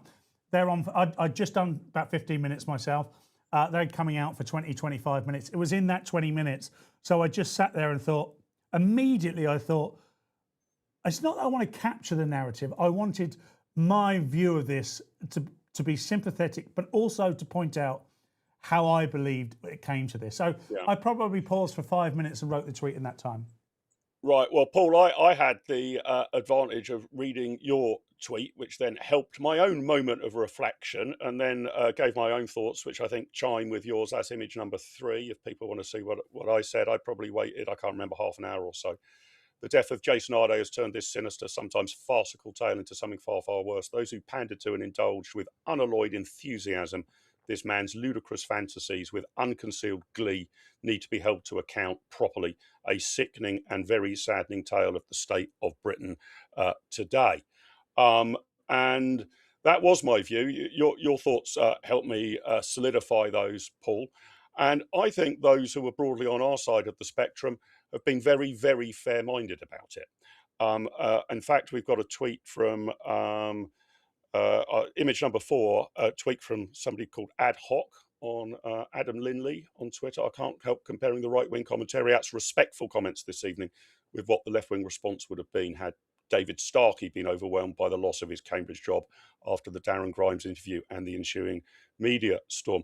And I think that is true and correct. But the people like Narinder are now determined to blame Arday's death on the media. This is ludicrous in my view. Let's do a thought experiment. Supposing, rather than exposing him as a fraudster, which he clearly was, and a successful fraudster, you can argue about how brilliant he was about pulling the wool over people's eyes, or how willing they were to have the wool pulled over their eyes. And I think that's what we've got to get to the bottom of. But it's a sort of an extraordinary tale, isn't it? Because you assume that to protect Arday, what should have been done? No questions should have been asked about his fraudulent activity, no exposure of his plagiarism, and the claims he was making were just so wild. I mean, so extreme and he had been pushed forward by the mainstream media and the left-wing media as a public celebrity. You know, he eagerly walked into the public spotlight. Most academics are not well known and do not appear on shows such as Question Time. So he had become a public figure, elevated clearly enormously beyond his talents. What were we to do? Never to expose this in order to indulge him, rather than to cause his collapse from his job and ultimately the tragic decision it seems to take his own life. What should we have done? Should we have given him the Nobel Prize for Literature to make him feel better about himself? Should we have elevated him to be, I don't know, Secretary General of the United Nations? Those sort of things could have been done. We could have continued forever to go along with the lie. And my takeaway from it is, if only Cambridge hadn't gone along with the lie in the first place, a very easy lie to expose, this man would still be alive. And Cambridge University and the people who appointed this man and then protected him and closed their eyes and their ears have a monumental amount to answer for. As very well put, by the way, Mark, and congratulations to you for putting that together. That was fantastic. But as is so often the case with these things, it's the people that notice that are charged as guilty. So let's just say you and I have had discussions on this on air. I'm essentially a satirist, you're a commentator. You and I have a humorous vibe. It's what makes this show successful. It's what our viewers and listeners enjoy most about us. We're entitled to point out that the emperor has no clothes. That didn't go too far. There is a line, I'm sure. It never became nasty. And I would ask people to be respectful to a man who was, of course, a father. But at the same time, and I'll discuss this more in Cox's box a bit later on, so please stay tuned for that. But at the same time, we have every right, particularly in today's society, to hold people accountable, Mark. So it's, you know, if you're going to be in a position, much like you and I are now, where we are foisted upon the great people of Great Britain and we share our opinions and things are told about us, we can be held to account, Mark, can't we? Yes. I mean, I think it's reasonable to ask, I think it's reasonable to ask questions that pertain to people's public life, okay? So we put forward opinions and views, and if people want to, I don't know, cross-examine what I've said about economics and prove it wrong, or any claims I've made about my life. You know, if I had never actually been the Director General of the Institute of Economic Affairs, if I'd just made that up, I think it would be perfectly reasonable for a journalist of any ideological stripe to come forward and say, you know, dear Mark, do you have any evidence that you ever worked for the Institute of Economic Affairs? Because we can't find any. And they said they've never heard of you. I don't think the appropriate response to that is to call the police because my mental health is suffering. You have to answer those questions if you put yourself in the public domain. I think it's reasonable not to answer questions that don't directly relate to your public work. I don't think it's reasonable to ask people about their family life, their health, their health status, their sex life, whatever. I don't think that's reasonable because it doesn't pertain to the claims that you are making. But what was incredibly sinister about this was journalists who were making legitimate inquiries about an extremely high-profile academic were not just batted away by Cambridge University, but batted away by the police. That asking legitimate questions of a serious academic became a police matter. I mean, none of the journalists were charged or arrested, but they were told to back off. This goes back to what really the same theme, Coxie, that we were talking about with regard to the national alerts and all this sort of stuff. We are living, as I was saying last week, in gaslit Britain. People are telling us lies and amplifying them, and you are punished if you will not go along with the lie. And a safer, more robust Britain would be one where we expose the lie very early doors. Jason Arde could have had a perfectly fulfilling, decent life, long and decent life, could have done good for humanity. But because a lie was not exposed, tragedy and farce have both been the consequence. And I know that everybody says lessons will be learned. Let's hope the right lessons will be learned, because this was not an issue around a free media asking legitimate questions of a man who had been thrust into the public spotlight and had warmly embraced it. It was a problem of living the DEI lie and accelerating that, dialing it up to 10, dialing it up to 11 out of 10. And if that's the lesson that we take away from this, then tragic as it is, maybe Jason Arde has not died in vain. But if we move to another Leveson-type regulation of the press, things are going to get worse, not better. Grim, bleak, tragic. I treated it as comedic last week. Now it really is a horror show. Well, very well said again, Mark. Incredible words there.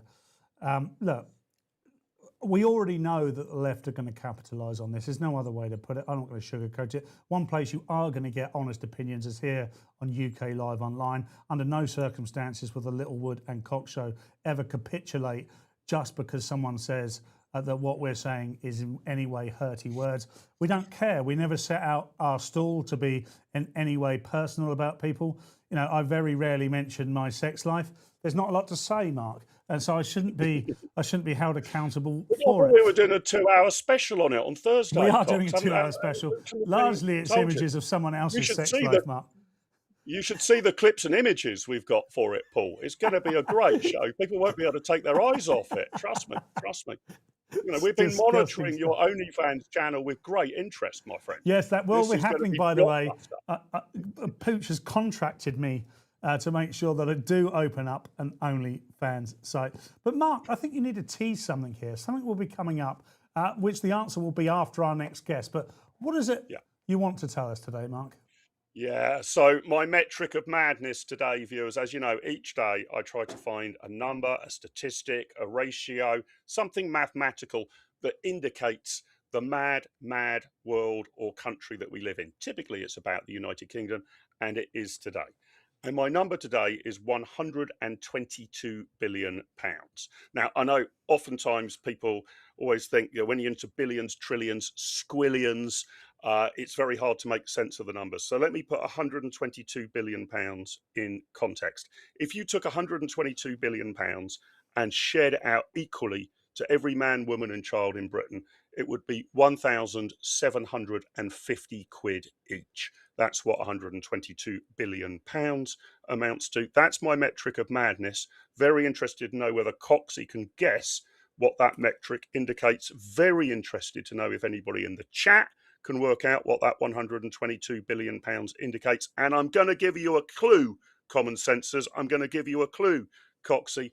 It's sort of a little bit associated with Robert Jenrick's announcement today, his new reform policy. It's kind of connected to that. There's a generous clue for you. Very interesting. Well, my guess is probably going to be associated to me, actually, because MLB Peace Planet, good afternoon, sir, No, good morning, sir. I don't know where I am. He said, talking about my sex, our 2-hour chat about my sex life, he said, the first hour is Cox getting his socks off.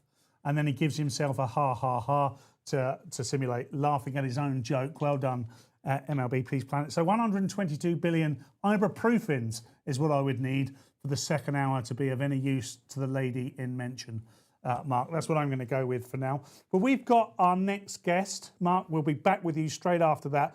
Keep thinking, common sense is £122 billion. What could that possibly mean? But our next guest is Steve N. Allen, comedian, scientist, all-round lover extraordinaire. How you doing, Steve? Do you know what? That is exactly what I asked for the intro. Absolutely spot on. I did ask for lover to be listed above scientist because I've not done science for quite a while, and yet I make the love all the time. That voice, Steve. If I wasn't, I could well become homosexual as a result of that voice, Steve. That's it's my long-term long-term project. Where I shouldn't have them. We've not had them for a while. Those ibuprofen will help. That's what you got going on down there. Look, Steve, you're a scientist. I'm a doctor. Let's talk science. Yep.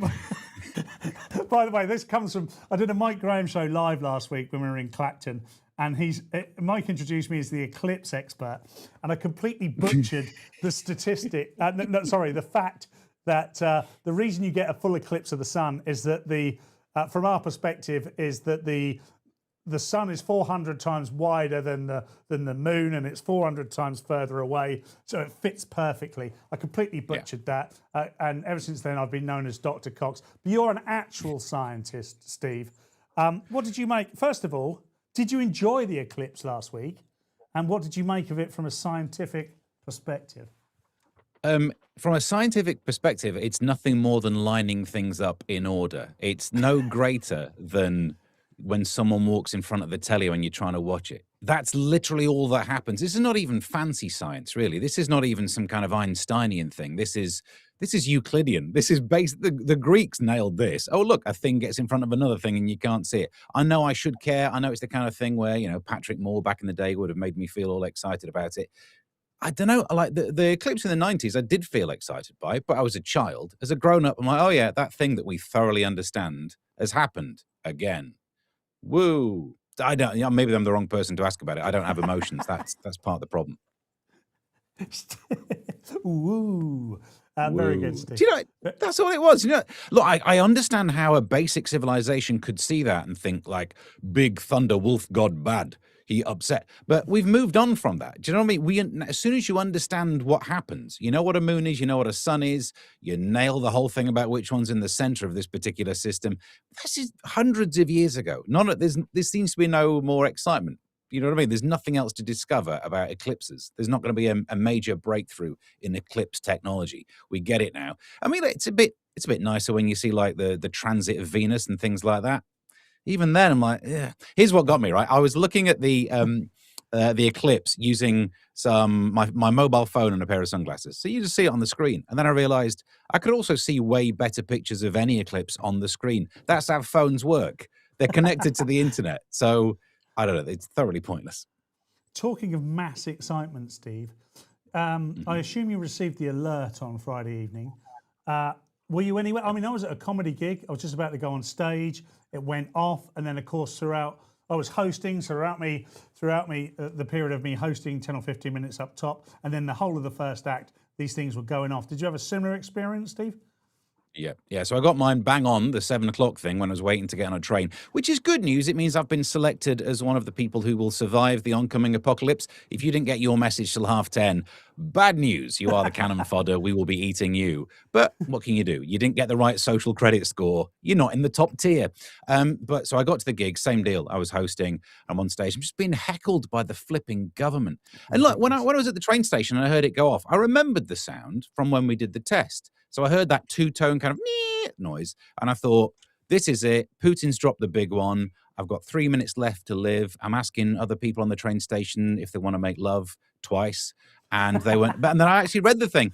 And all it was is just like, oh, it's been a bit dry lately. It was the kind of message that you get from like an old woman at a bus stop. But the government sent it through top-tier terrifying alert system. There's that phrase like, oh, this meeting could have been an email. Well, that national terrifying alert could have been an email. Even then, I'd been a bit annoyed, but at least it wouldn't turn up with a noise. It's terrifying. It was a lot, wasn't it? Now, as we said before, I am a doctor. You talk about alarmism there. Obviously, I'm very worried about climate change. I'm very worried because the Earth is flat. The moon is made of cheese, and I don't want melted cheese all over the Earth, Steve.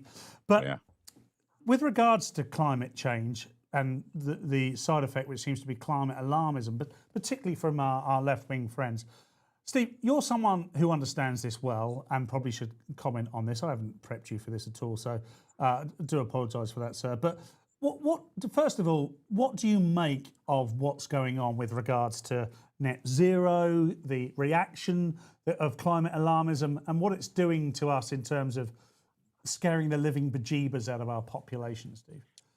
Yeah, I think you need to split it into two separate things. There's the actual question of what would be happening to the climate, and then there's the question of almost the economic, the social, the panicky side of it, which does not need to be linked to it. So I can I've watched some Sabine, whatever her name is, Sabine Hofstadter, where she tries to explain. It really is difficult to understand how carbon dioxide, which is a symmetrical molecule, but you require molecules to not be symmetrical to be greenhouse, and it is. So you then, first of all, you have to understand vibrational modes of a triatomic molecule. So already it's hard to get into it. Then it's all to do with the area under a graph of vibrational energy, absolute nightmare. So it's not just as easy as this gas makes it hot. When you get your head around that, you can kind of understand that, yeah, clearly there is a greenhouse effect. Like, honestly, there is. Otherwise, we would not have the climate we have. The reason we're not like Mars and Venus is we've got a gas that stays around that interacts with photons.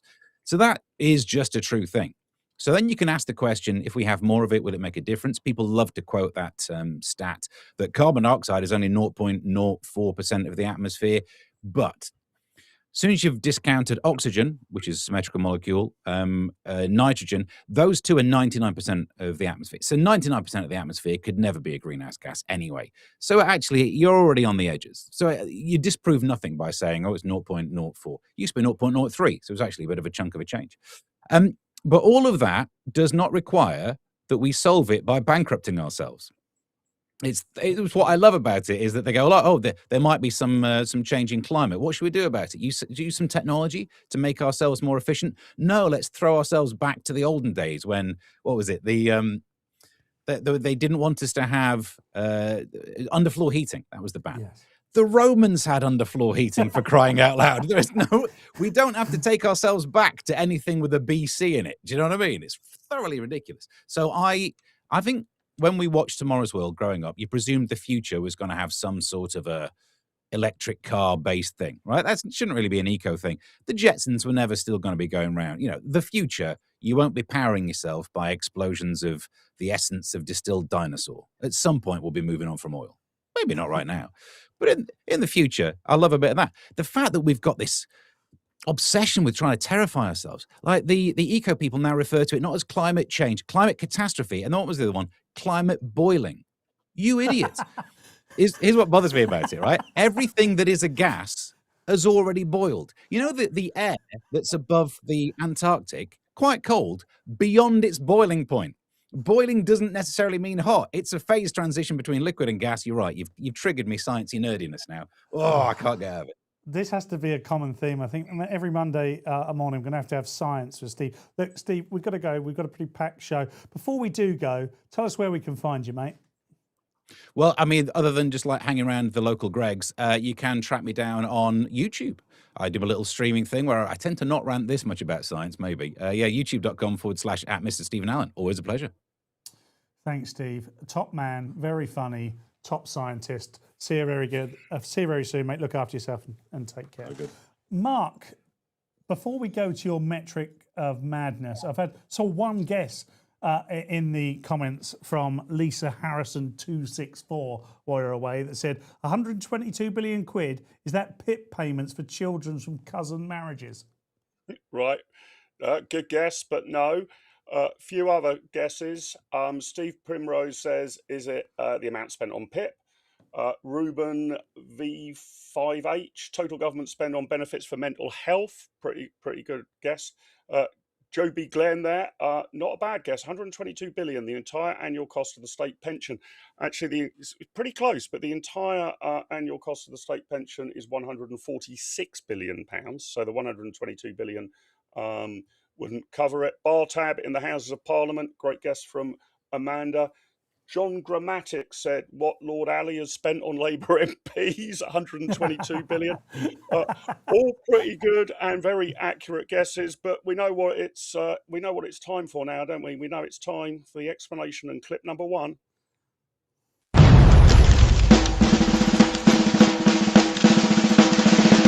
It's time for Mark's metric of madness. Here's my metric of madness, 122 billion. This is the amount in real terms that the welfare bill has increased since the turn of the millennium, since the year 2000. goodness. In real terms, I have That's taken incredible. account of inflation. So at the millennium, in 2026 money, taking account of inflation, the welfare bill was 212 billion pounds. It is now 334 billion pounds. So that is a rise of 122 billion quid in real terms, inflation taken care of. So what do I mean by welfare payments? Just so people know exactly what I'm defining here, these are what economists call transfer payments. They're not the government providing you with a service, for example, healthcare. That's all in the health budget. This is just the government moving money around, giving you housing benefit, giving you a state pension, giving you personal independence payments or the like. It is cash, essentially issued to you in welfare receipts. That's how I'm defining the welfare bill. Transfer payments is what they're called. So the cost of the welfare state is now £4,771 per person per year, a rise of 112 billion in real terms since 2000. What's crazy about this, of course, common sensors and Coxie, is we have got measurably richer since the year 2000. So there should be less poverty to have to deal with, right? The richer we get, the more people you'd expect are being pulled out of poverty, that there's fewer and fewer people that need assistance. We haven't got as richer as I would have liked over the past quarter of a century or so, because economic growth has been disappointingly low, but we have got richer and quite measurably. So why is more and more having to be spent on welfare? And look at it this way. If you could imagine, and I know this is the sort of exercise that a government system is very, very likely to fail at, but just imagine that we accept that a certain tranche of the population are in need. Let's say, I don't know, the bottom 10% need our support for sake of argument. Pick your number. Do you think it's the bottom 10%, the bottom 1%, the bottom 20%? I'm going to say 10% for the sake of argument, and that the other 90% can stand on their own 2 feet, can muddle through if the going gets tough, can dip into their savings or whatever, but there's a 10% at the bottom that we really need to help. Well, if you took the whole welfare bill and just gave it to that bottom 10%, nobody in the top 90% gets a penny. We focus it all on that bottom 10% that we've magically identified. You could give each and every one of those people in the bottom 10% 47,700 quid a year, right? Poverty should be eviscerated overnight. That is measurably more than the average household income, by the way. But if you could focus it and target it, that's what you could give to every single individual in the bottom 10%. And it's not like these people have got zero, right? They often these people have some form of modest income anyway. You could give them the best part of £48,000 each every single year. So how on earth have we allowed the welfare bill to climb to this level and still people say there is a problem of poverty in Britain? You know what? If 334 billion quid a year won't crack it, I don't think adding another 122 billion onto it will either. So we are pouring money into an enterprise that we know is failing. It is getting more and more expensive every single year. Something drastic needs to be done about it. I do know while we've been live online, Robert Jenrick has been unveiling his proposals to make sure that it's much harder to qualify for PIP, personal independence payments. He thinks he can save £57 billion a year. That's a chunky slice of money. But even under Robert Jenrick's very bold proposals, we are only cutting back less than half of the growth in the welfare bill that we have seen since the year 2000. Absolute misuse of resources because we know it isn't working. I'm not against helping the poor. I'm just saying we've got the evidence before our eyes, Coxie and common sensors, that this ain't doing it. If you can't abolish poverty with that sum of money that could get the best part of 48 grand a year into the hands of everyone in the bottom 10%, then I think the system is broken. We need to go back to scratch. There is terrible waste, or as Ronnie Reagan was fond of saying, somewhere there must be some overhead. That's my metric of madness for today, Coxie. That was a barnstorming metric, Mark. That really, I mean, the comments have just gone wild. We've actually had a super chat from the Shepherd. I'm sure we'll get that up on screen shortly. He said 8.4 million on universal credit working, question mark, question mark, question mark. Great point. Many people pointing out things like the pension shouldn't be considered as a benefit if you paid in for 50 years. That said, one of the reasons that our welfare bill is so high is not just because it includes pension, it's because pension money is going to people that didn't contribute for 50 years. It's going to people that maybe only contributed for 4 or 5 years and haven't been here that long, Mark. It's extraordinary. It's not a path we can continue on without requiring a bailout from the IMF. Is that true? Yeah. Yeah, I mean, you cannot continue on this path. Things which are unsustainable economically eventually don't get sustained. So eventually you run out of road. Nobody quite knows when that will happen. The state pension is a really interesting point, or at least, you know, any form of benefits to the elderly is a really interesting point. So let me break that down. As I say, it's £146 billion a year is being paid out in state pensions at the moment. So you've still got a residual welfare bill of the best part of 200 billion, even if you totally protected the state pension. Now, Paul, I get the argument. It's not an unfair argument that people say, I've paid in all of my life. Now I'm taking out because I've paid national insurance all of my life. You know, surely I now get my state pension. That is fair and reasonable. The problem is that the government didn't invest this money. They ran a Ponzi scheme. This isn't like paying into your pension, a private pension that you might have with a pensions company organised by some sort of financial independent organisation. There you put your money aside, they invest it, you decide whether you want them to go kind of risky or cautious or somewhere middle of the road, and you can see your pot growing year on year. That's not what the government did with your national insurance stamps. They spent it. They did not invest it. They did not put it aside as a nice little nest egg. And even if they had, Coxie and common sensors, the truth of the matter is it would not have grown to the extent that we are being generous with the state pension, which is tripled locked.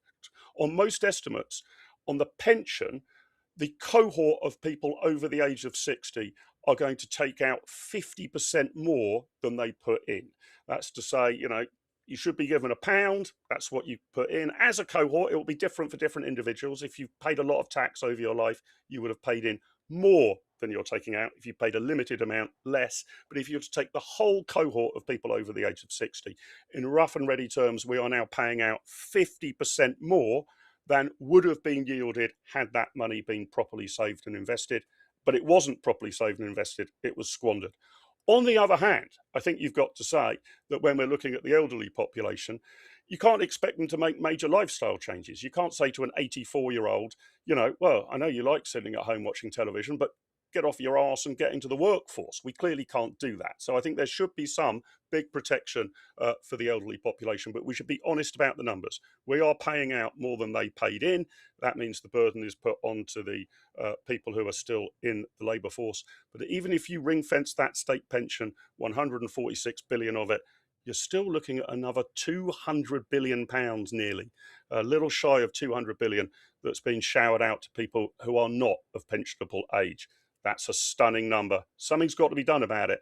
Robert Jenrick's taken a step in the right direction today, but it only gets us halfway back to the year 2000, which was hardly an era of Dickensian workhouses, was it, Cox? Exactly. Look, absolutely brilliant stuff, Mark. Look, I personally want to distance myself from any criticism of pensioners. Pensioners obviously make up a great deal of our viewership. Also, my harem are 97.8% waspy women. And I'm still very fuming that they weren't able, for 6 years in some case, not to claim their pensions, which meant that I had to go without biscuits for a very, very long time. What time is it for now, I wonder? It's time for Cox's Box. Play the clip. Let's find out what's in Cox's box.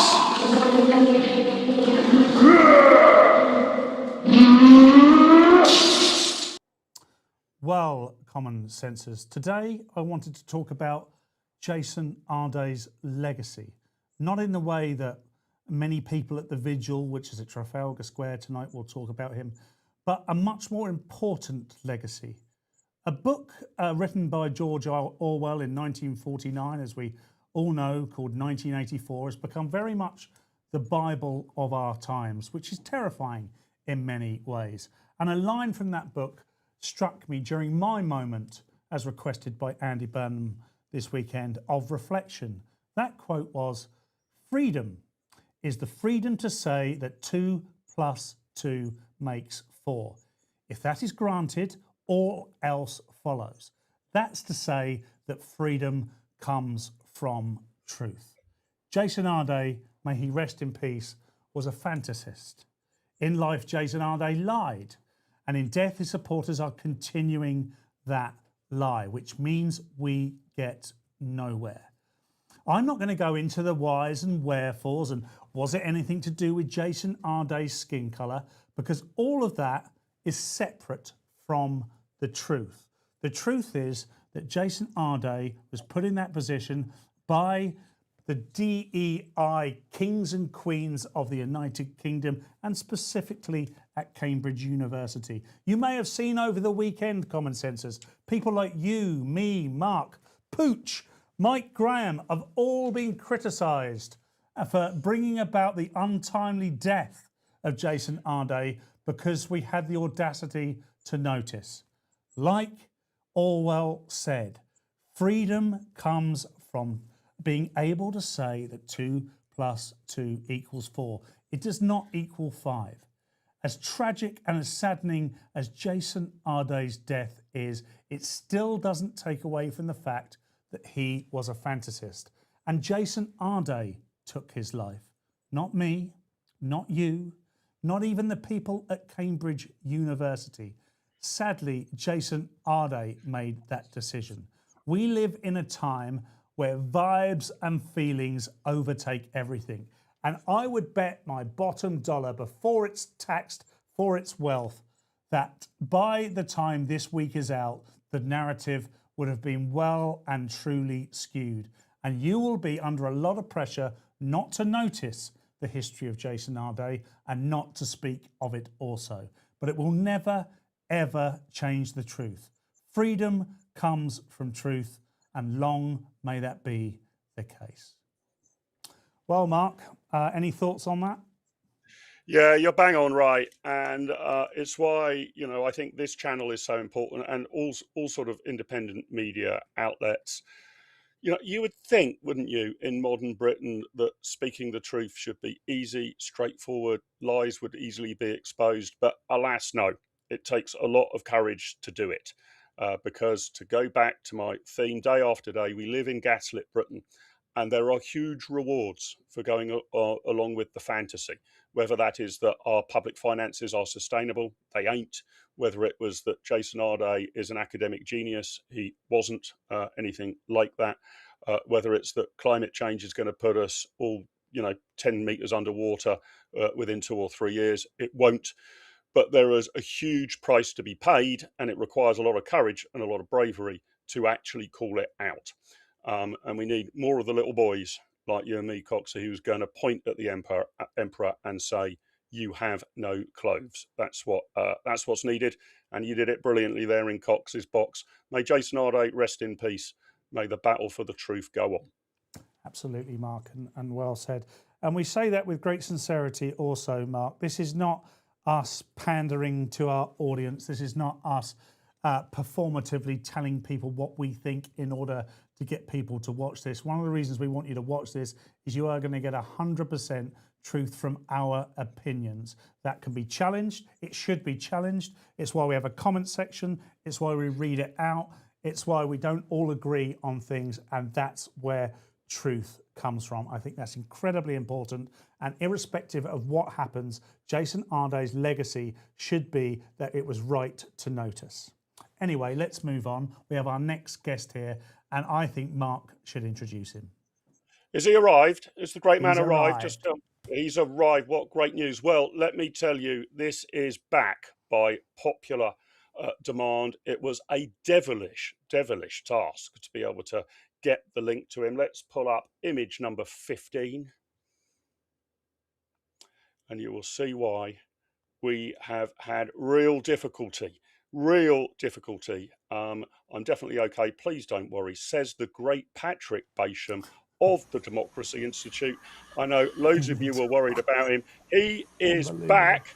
Patrick, drop us some truth bombs.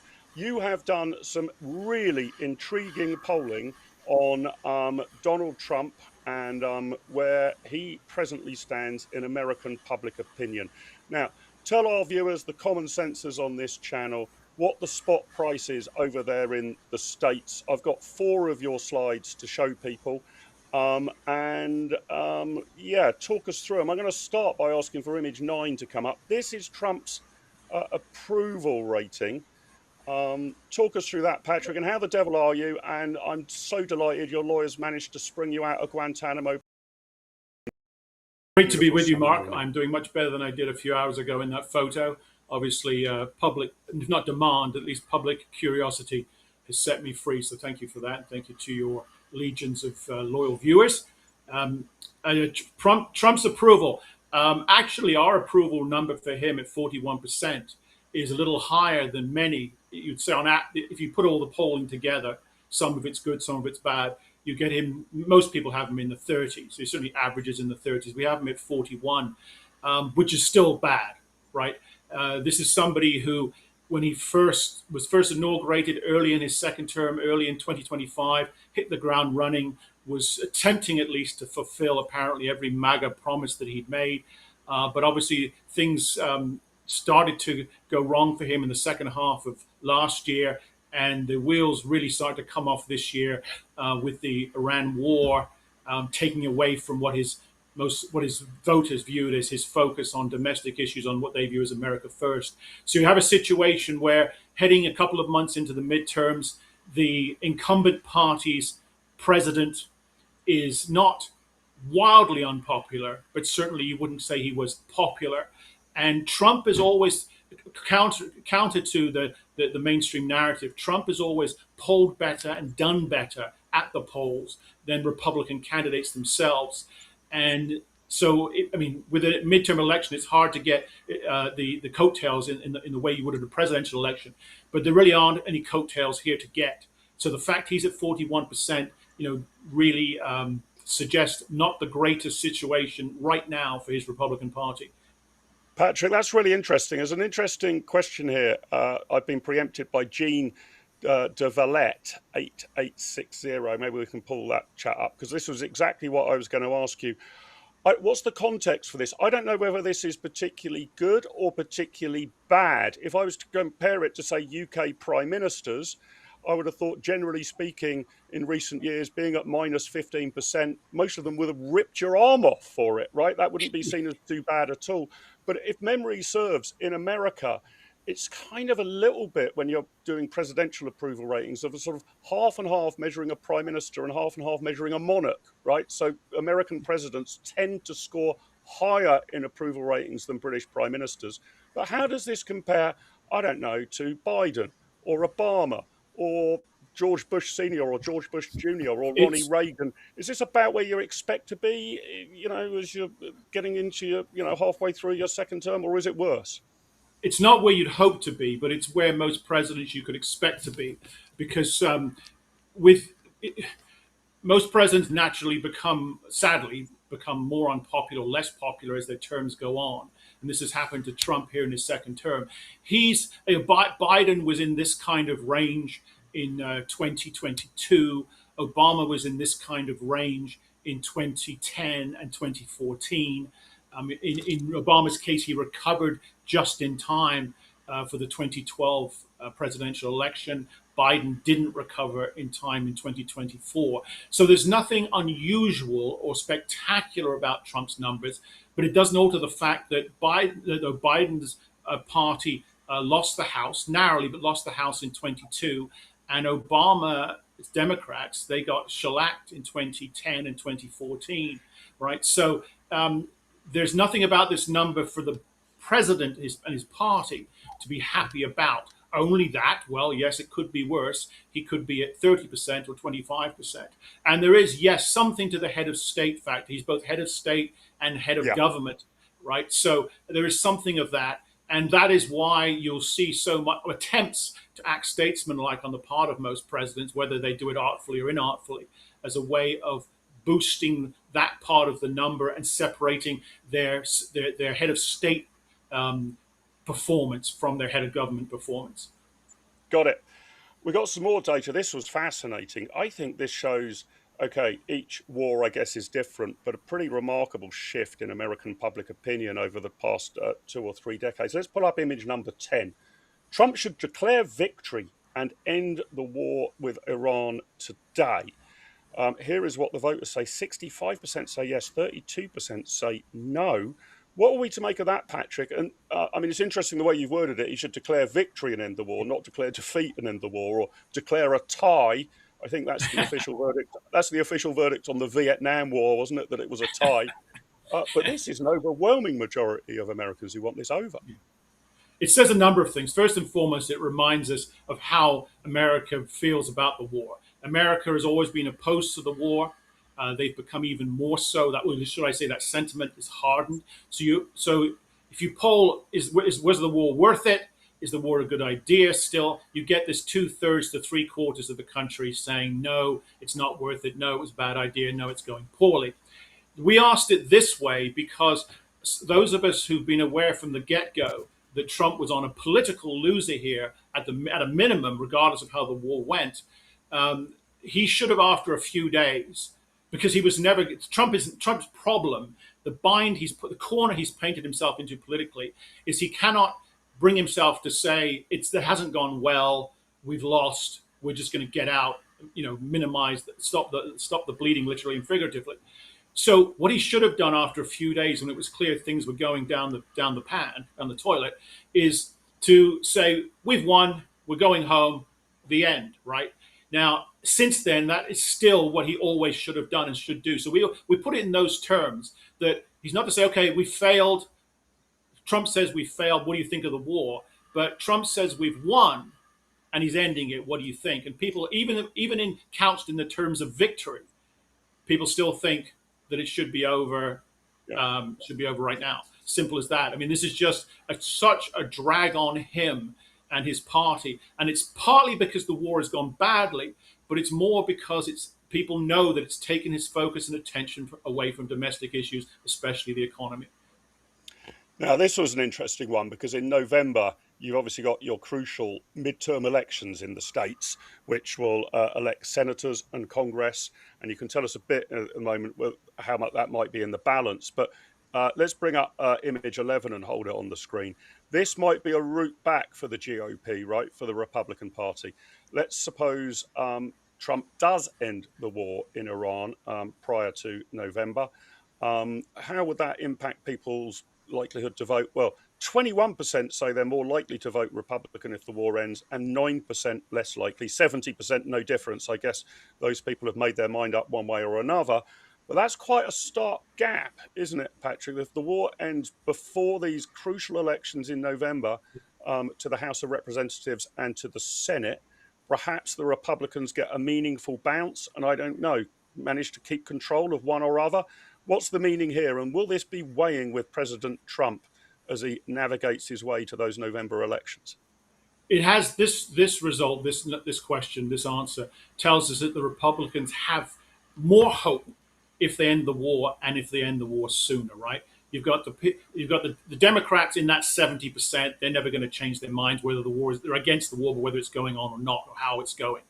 But what Trump has lost, and he's lost in the 2024 coalition, are the newer voters that joined him just a couple of years ago. So we're talking about primarily working class voters, younger voters, Hispanic and African American voters especially, and formerly independent voters, and many formerly Democratic-leaning independent voters. People who pretty much given up on politics, decided Trump was worth a chance.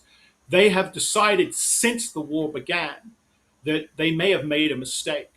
And so they are the ones who might come back if he ends the war now, whether he declares victory or not.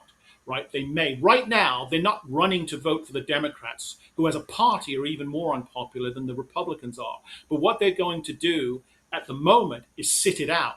And a midterm election in America is about turnout. It's less about persuading the other side to vote for you than it is to motivating your side to turn out. And this is the Democrats' inbuilt advantage. They're both not the incumbent party at a time when most people don't think things are going great. But their voters hate Trump more every single day. They have done for the last 10 years. They will turn out regardless.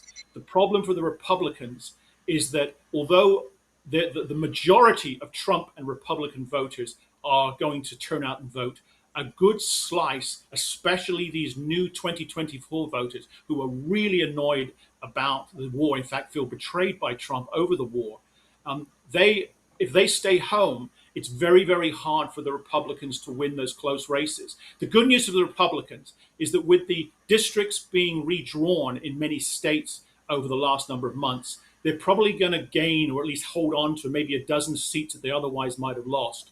And there are only a couple of dozen true toss-up seats in America because the districts are drawn to benefit the incumbent party in that respective area. So it's probably it could still end up being quite tight, but it's definitely advantaged Democrats.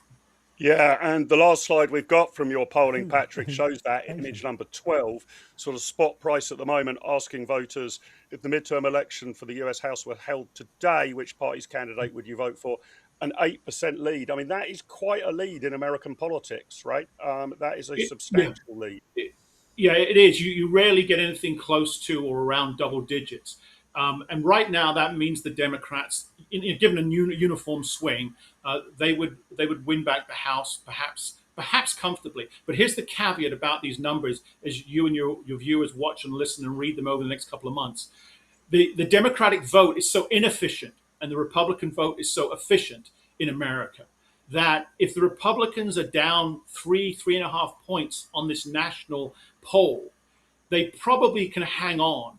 If it's between 3 or 4 and 5 or 6, it's going to be real tight. And if it's 7 or 8 or more, the Democrats will win. So this is good news for the Democrats, but it's only just across the line where they can actually think to themselves, yeah, we probably got this. Obviously, all to play for still with a couple of months to go.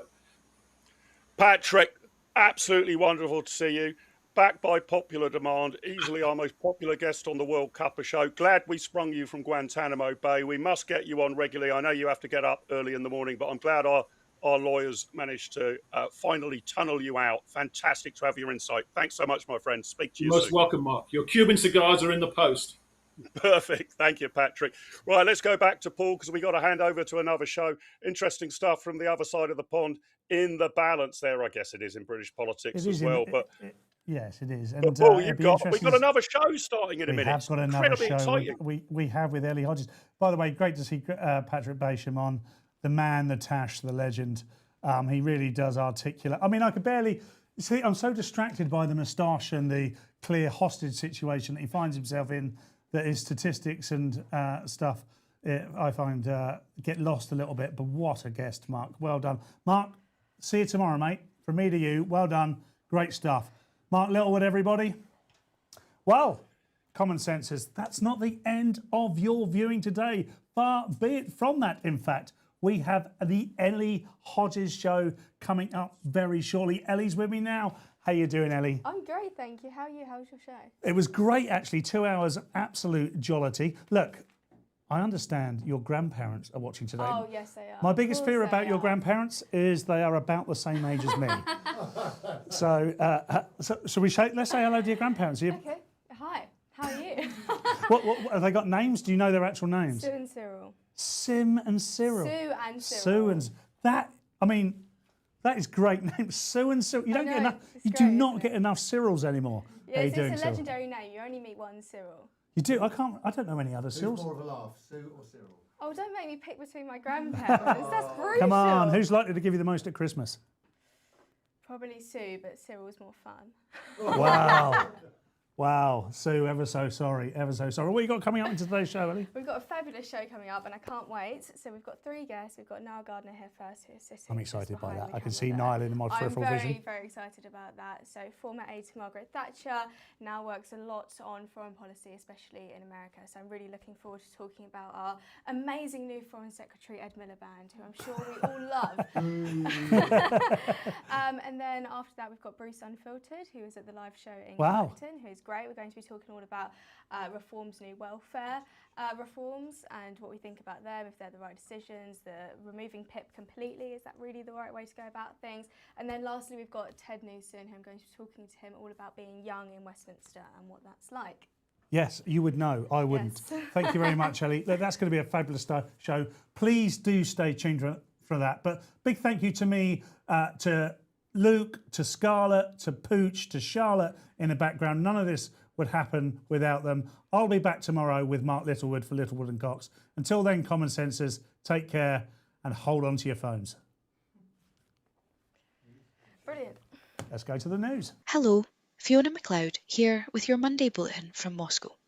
Overnight, Russia reported one of the largest Ukrainian drone assaults of the year, with hundreds of drones targeting the Moscow region. Meanwhile, back in the UK, Reform UK has set out plans for a major overhaul of the benefit system, aiming to cut £50 billion a year. This includes banning most welfare payments for foreign nationals, even those with EU settled status, and replacing personal independence payments with a tighter system focused on the most severe cases. Rain is finally on the way after the UK's 5th heat wave of the summer, which peaked at 38 degrees Celsius and triggered widespread wildfires. The Met Office says heavy rain will soak around 60 towns and cities on Tuesday, bringing cooler, fresher conditions. Elsewhere, residents are starting to return home after devastating wildfires in places like Stourbridge. British athletes have enjoyed a strong finish at the European Championships, and the Met Police has apologised after a data error exposed email addresses of alleged Mohammed Al-Fayed victims. Увидимся позже, alligator. We're back. Hello, everyone. Welcome to UK Live, and this is the Ellie Hodges show. We've just finished with Mark and Paul. I hope you all enjoyed that. And we've got a really exciting show coming up for you, as if you were just tuned in, you would have heard. So we have got Niall Gardner in the studio with me now, and then we have Bruce Unfiltered, who I'm sure you all know, who's at our Clacton live show as well. And then lastly, we've got Ted Newson coming in, and I'm going to talk to him all about being young in Westminster and what that's like. So, Niall, thank you very much for joining me in the studio today. Pleasure, this is your week back from the US, isn't it? Yes, it is, and some fairly nice weather here in England, which is for a change. It's great. Yeah, exactly. How are you finding living in the US? America's great. You know, it's a real land of opportunity, and you know, it's really the beating heart of the free world, the leader of the free world. So, yeah, America is in great form, really. But we have the spectre of socialism on the horizon.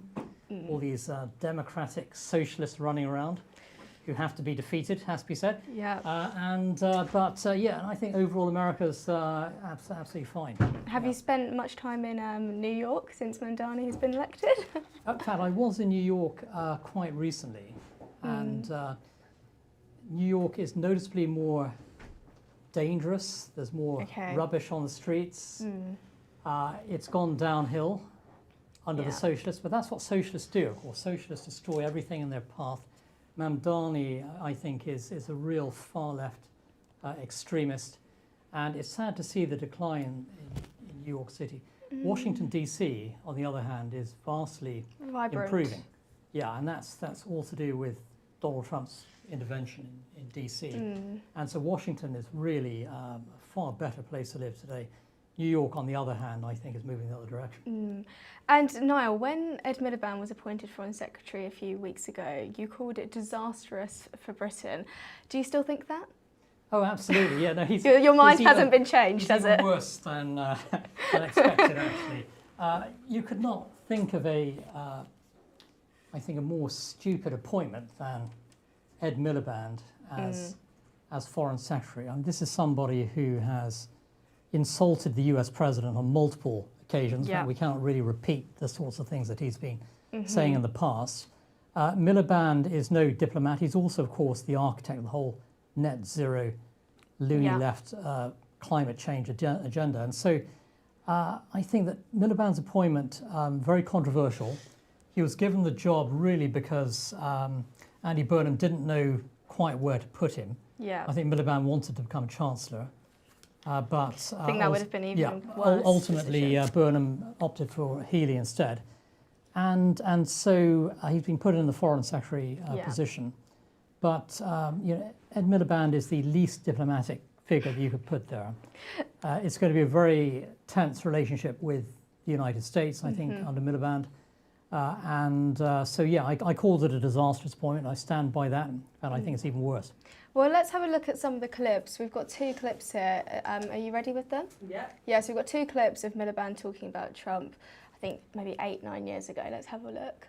Defunding the UN, taking on climate change. I mean, where do you even start? It's starting a trade war with Mexico today, lifting sanctions on Russia on Saturday, apparently. This is not normal times. No, but it's not. And her speech, and let me just say this, Kirsty, her speech was a perfectly decent speech if it had been normal times. But to align yourself so closely with his project, which is what she did, that, I think, was a mistake. Right. If Ed Miliband was Prime Minister, 1, would you have gone? Yes. And 2, speaking to senior Republicans, I mean, she very clearly... probably wouldn't have been speaking to senior Republicans. Well, Look, yeah, I think... but what I mean is, what would your line have been if it's about... Well, let me put it this way.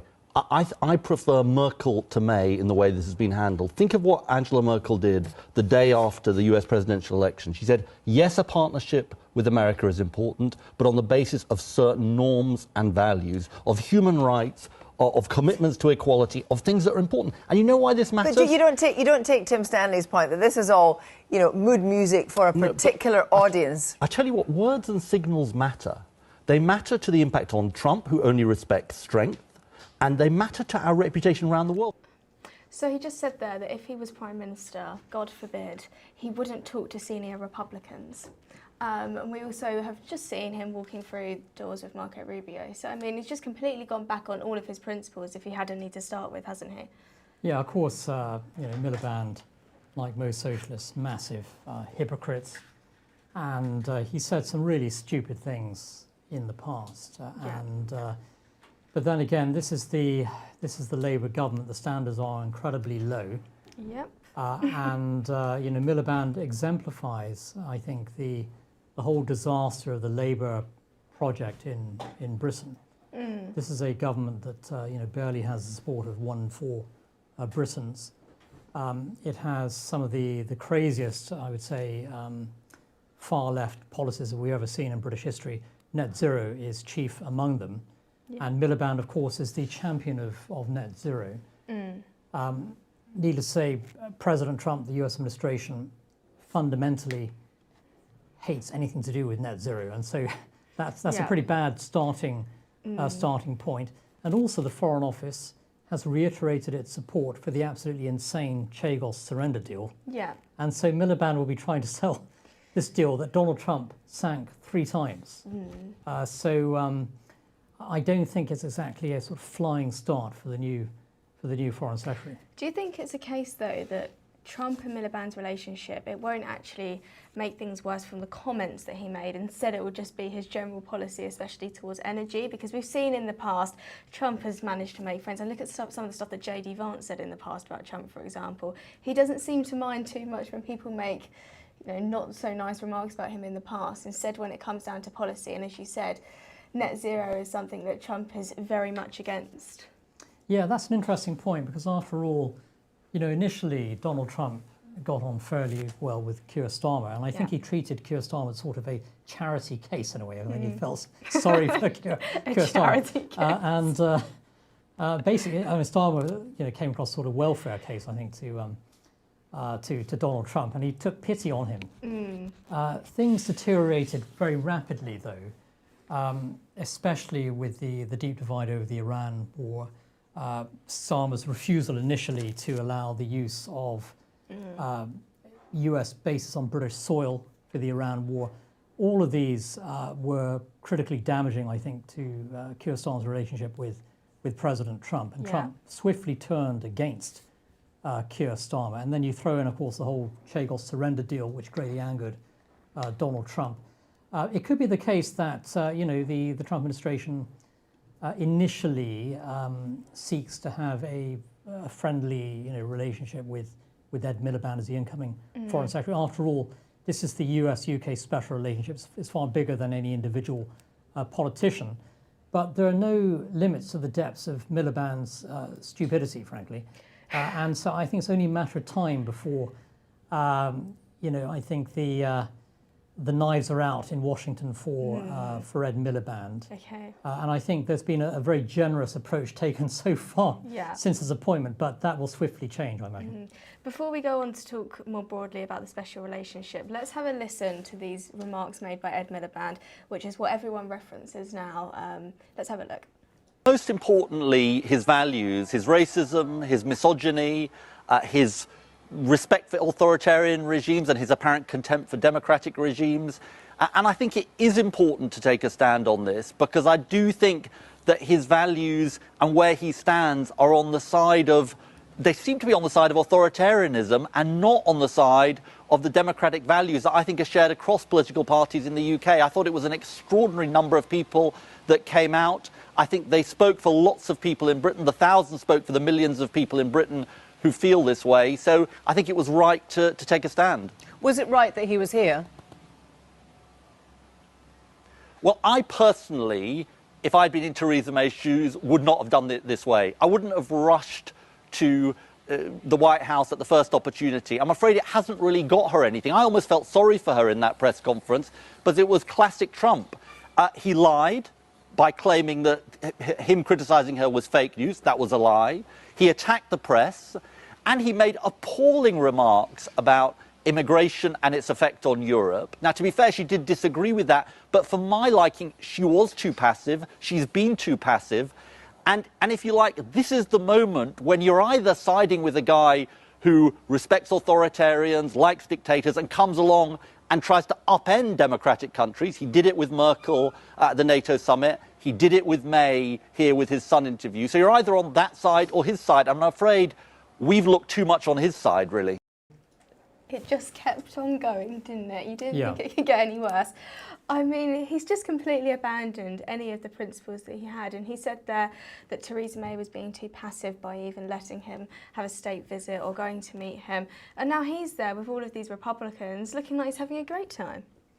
Yeah, I think, well, firstly, Miliband's remarks, absolutely disgraceful, basically saying that Trump is a dictator. Yep. He's saying that Trump loves dictators. He said all sorts of things about Donald Trump. And, I do think Miliband's, quite a nasty piece of work in terms of, his whole approach towards President Trump and his administration. And it's shocking that he's in the position that he is. After all, the US-UK partnership is the most important alliance for the United Kingdom. And you appoint somebody who has absolutely trashed over and over again the President of the United States. And so you cannot think of somebody worse, actually, than Ed Miliband to put in that role. And it does demonstrate, I think, also the short-sighted thinking of Andy Burnham. Burnham looks really clueless on the world stage. In fact, he barely has any interest, I think, in what happens in the world, frankly. And Burnham has no experience on the international stage. And his appointment, of course, of Miliband is a reflection of that. It's amateur hour with this Labour government, really. It's shockingly bad. And I have to say that, I think we're in for a very rocky road in terms of US-UK relations under Burnham. And Miliband is somebody who has absolute disdain, not only for President Trump, but everyone who votes for Trump supports him. Yeah. And, how can you have some kind of productive relationship with the US with a figure like Miliband in place. I think it's impossible.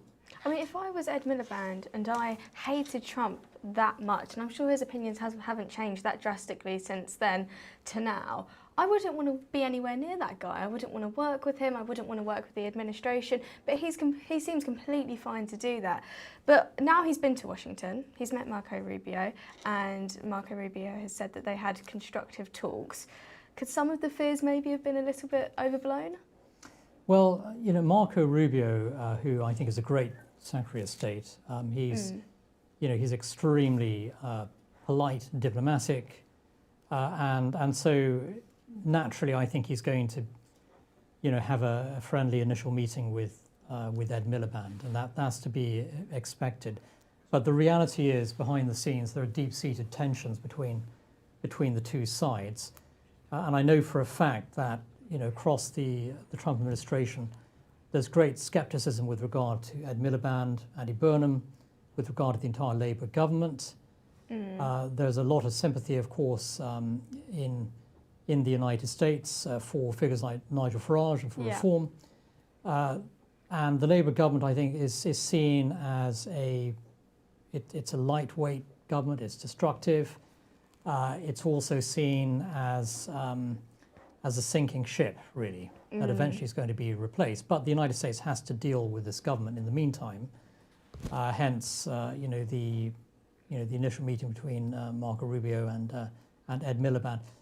But there are definitely very significant tensions, and the relationship with Keir Starmer towards the end of Starmer's premiership became impossibly difficult. It seems that when the actual decisions are made or policies introduced, that's when Trump stops liking them. But he seems pretty relaxed to Andy Burnham so far. He's kind of praised him on some of the plans that we don't know if actually are going to happen regarding energy. Do you think that Trump and Andy Burnham could maybe have a good relationship, or no chance in hell? So again, I think that in the case of Burnham, just like Keir Starmer, he's viewed as a bit of a charity case in Washington. Charity case is so brutal. And I think that President Trump has been very generous in his remarks so far about Burnham. But it's only a matter of time before Burnham, I think, starts to burn bridges. And at the end of the day, towards the end of Starmer's premiership, Trump was not on speaking terms with Starmer. And he viewed Starmer as a complete idiot, which is actually very accurate, which is what most British people think. And with Andy Burnham, I mean, no doubt that the view of the new British Prime Minister will fall significantly in the months to come.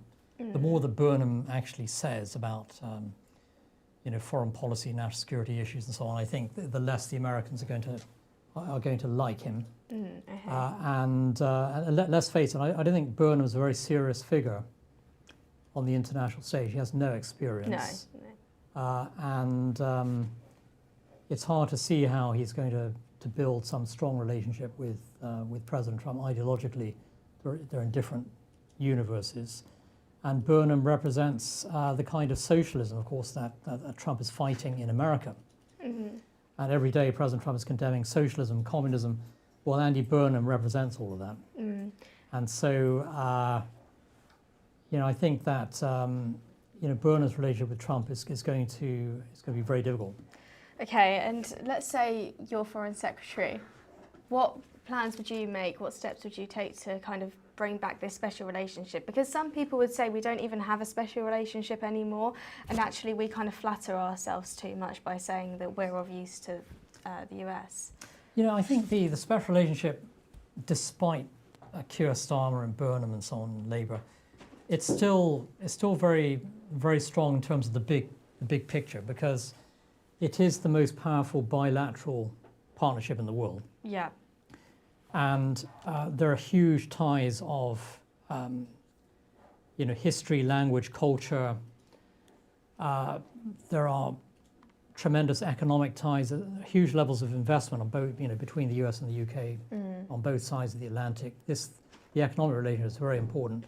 So regardless of who the Prime Minister is, also the King's visit to Washington a few months ago was a huge success, and I was there at the White House when the King arrived, and President Trump gave Tell us his about welcome that. That's address. exciting. Yeah, it was an amazing day. Okay. Apart from the weather was actually unfortunately quite bad, but it was an incredibly successful event, and President Trump delivered some of the best remarks of his presidency, welcoming the King and acknowledging the fact that Britain has played such an important role in America's history.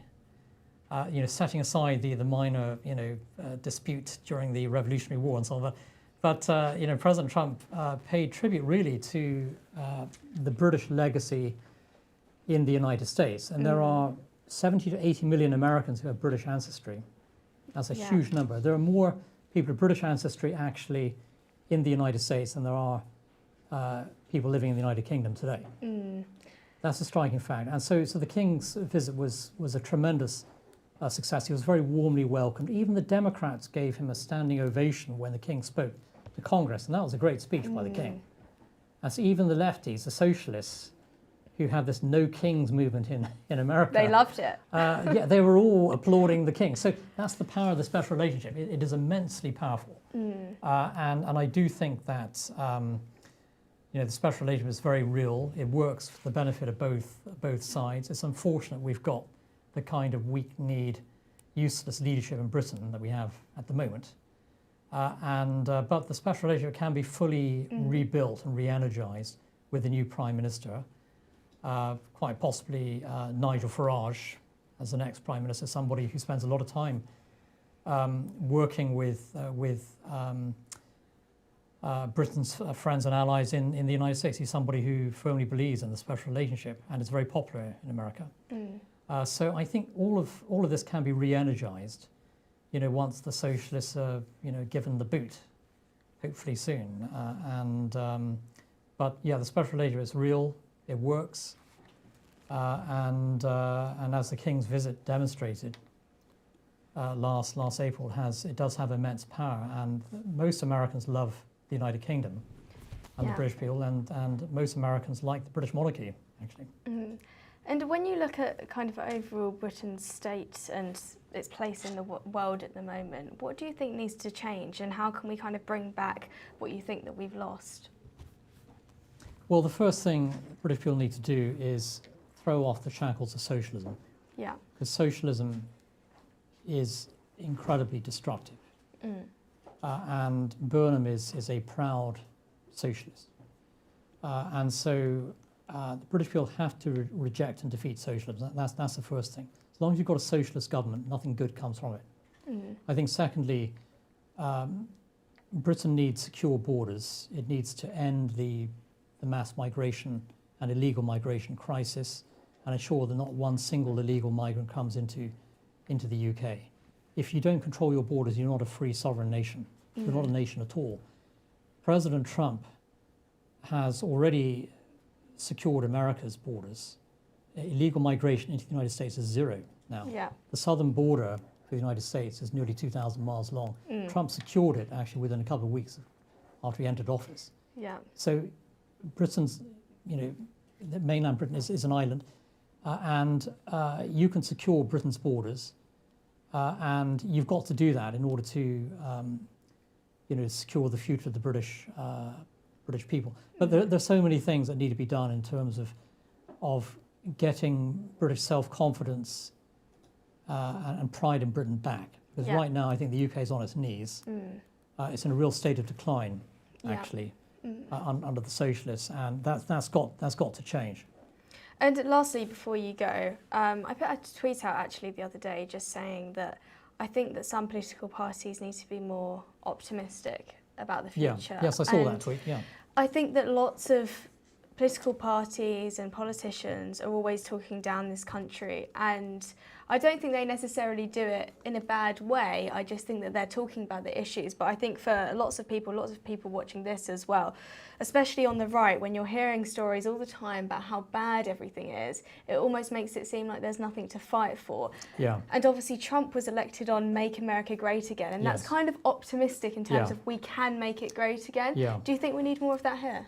Yeah, I thought it's an excellent tweet that you put out there, and I think that there's a big difference between the United States and the United Kingdom today in terms of the overall approach. I do think in America you have a greater sense of optimism and hope, and President Trump won his election on a very optimistic message. Definitely. And you go back to the days of Ronald Reagan, of course. Reagan's victories were very much built on the premise that the future of America will be even better than its past. And that's very much the Trump approach also, and it works because I think voters want to listen to a positive message, in addition, of course, to fighting, fighting the left on multiple fronts. But the overall message has to be very positive, and the British people have so much to be proud of. This is a nation that just maybe 3 generations ago was the world superpower, and for 300 years, Britain dominated the world. It was the unrivaled superpower in the world. And the British people should be immensely proud of their past. And that includes pride in the British Empire, pride in the spread of civilization across the world. And this is a nation that right now, I do think Britain is on its knees. And there's a sense of overwhelming depression in the United Kingdom. That has to change. And whoever is going to be the next Prime Minister has to offer a message of hope and optimism, in addition to willingness to fight the left at every opportunity and defeat them. But at the end of the day, you've got to have an optimistic, positive message about the future. And that ultimately wins. Niall, thank you very much for joining me. It's a great pleasure. Thanks very much, Ellie. Thank you for giving up your time on your week back in the UK. It's a real pleasure. I hope you have a good rest of your stay. Thank you very much. Okay, should we go to the news now while we have a little break? We were speaking for half an hour. God, that time went by very, very quickly. And next we've got Bruce Unfiltered coming up and also Ted Neeson. So see you after the news. Hello, Fiona McLeod here with your Monday bulletin from Moscow. Overnight, Russia reported one of the largest Ukrainian drone assaults of the year, with hundreds of drones targeting the Moscow region. Meanwhile, back in the UK, Reform UK has set out plans for a major overhaul of the benefit system, aiming to cut £50 billion a year. This includes banning most welfare payments for foreign nationals, even those with EU settled status, and replacing personal independence payments with a tighter system focused on the most severe cases. Rain is finally on the way after the UK's 5th heat wave of the summer, which peaked at 38 degrees Celsius and triggered widespread wildfires. The Met Office says heavy rain will soak around 60 towns and cities on Tuesday, bringing cooler, fresher conditions. Elsewhere, residents are starting to return home after devastating wildfires in places like Stourbridge. British athletes have enjoyed a strong finish at the European Championships, and the Met Police has apologised after a data error exposed email addresses of alleged Mohammed Al-Fayed victims. Uvidím se později, alligator. And we're back. I was just saying to the producers that I really like that new newsreader. I think she seems more energetic than the old. What was the old one called? Edward Hughes. Edward. I don't really like Edward Hughes. I quite like Fiona. She was quite good. Okay, we've got Bruce Unfiltered, who has been waiting for quite a while, I think. Sorry, Bruce. Hi, how are you? That's all right. I'm very good, Ellie. How are you? I'm great, thank you. Your setup looks very, very professional there. I love it. Thank you very much. Thank you. So let's talk about Reform's announcements today. So they had a press conference all about how they're going to crack down on the welfare bill, and they also mentioned about PIP and how they're going to completely get rid of PIP. What are your thoughts on this? I'm quite supportive of it, to be perfectly honest, Ellie, because the system needs a radical shake-up.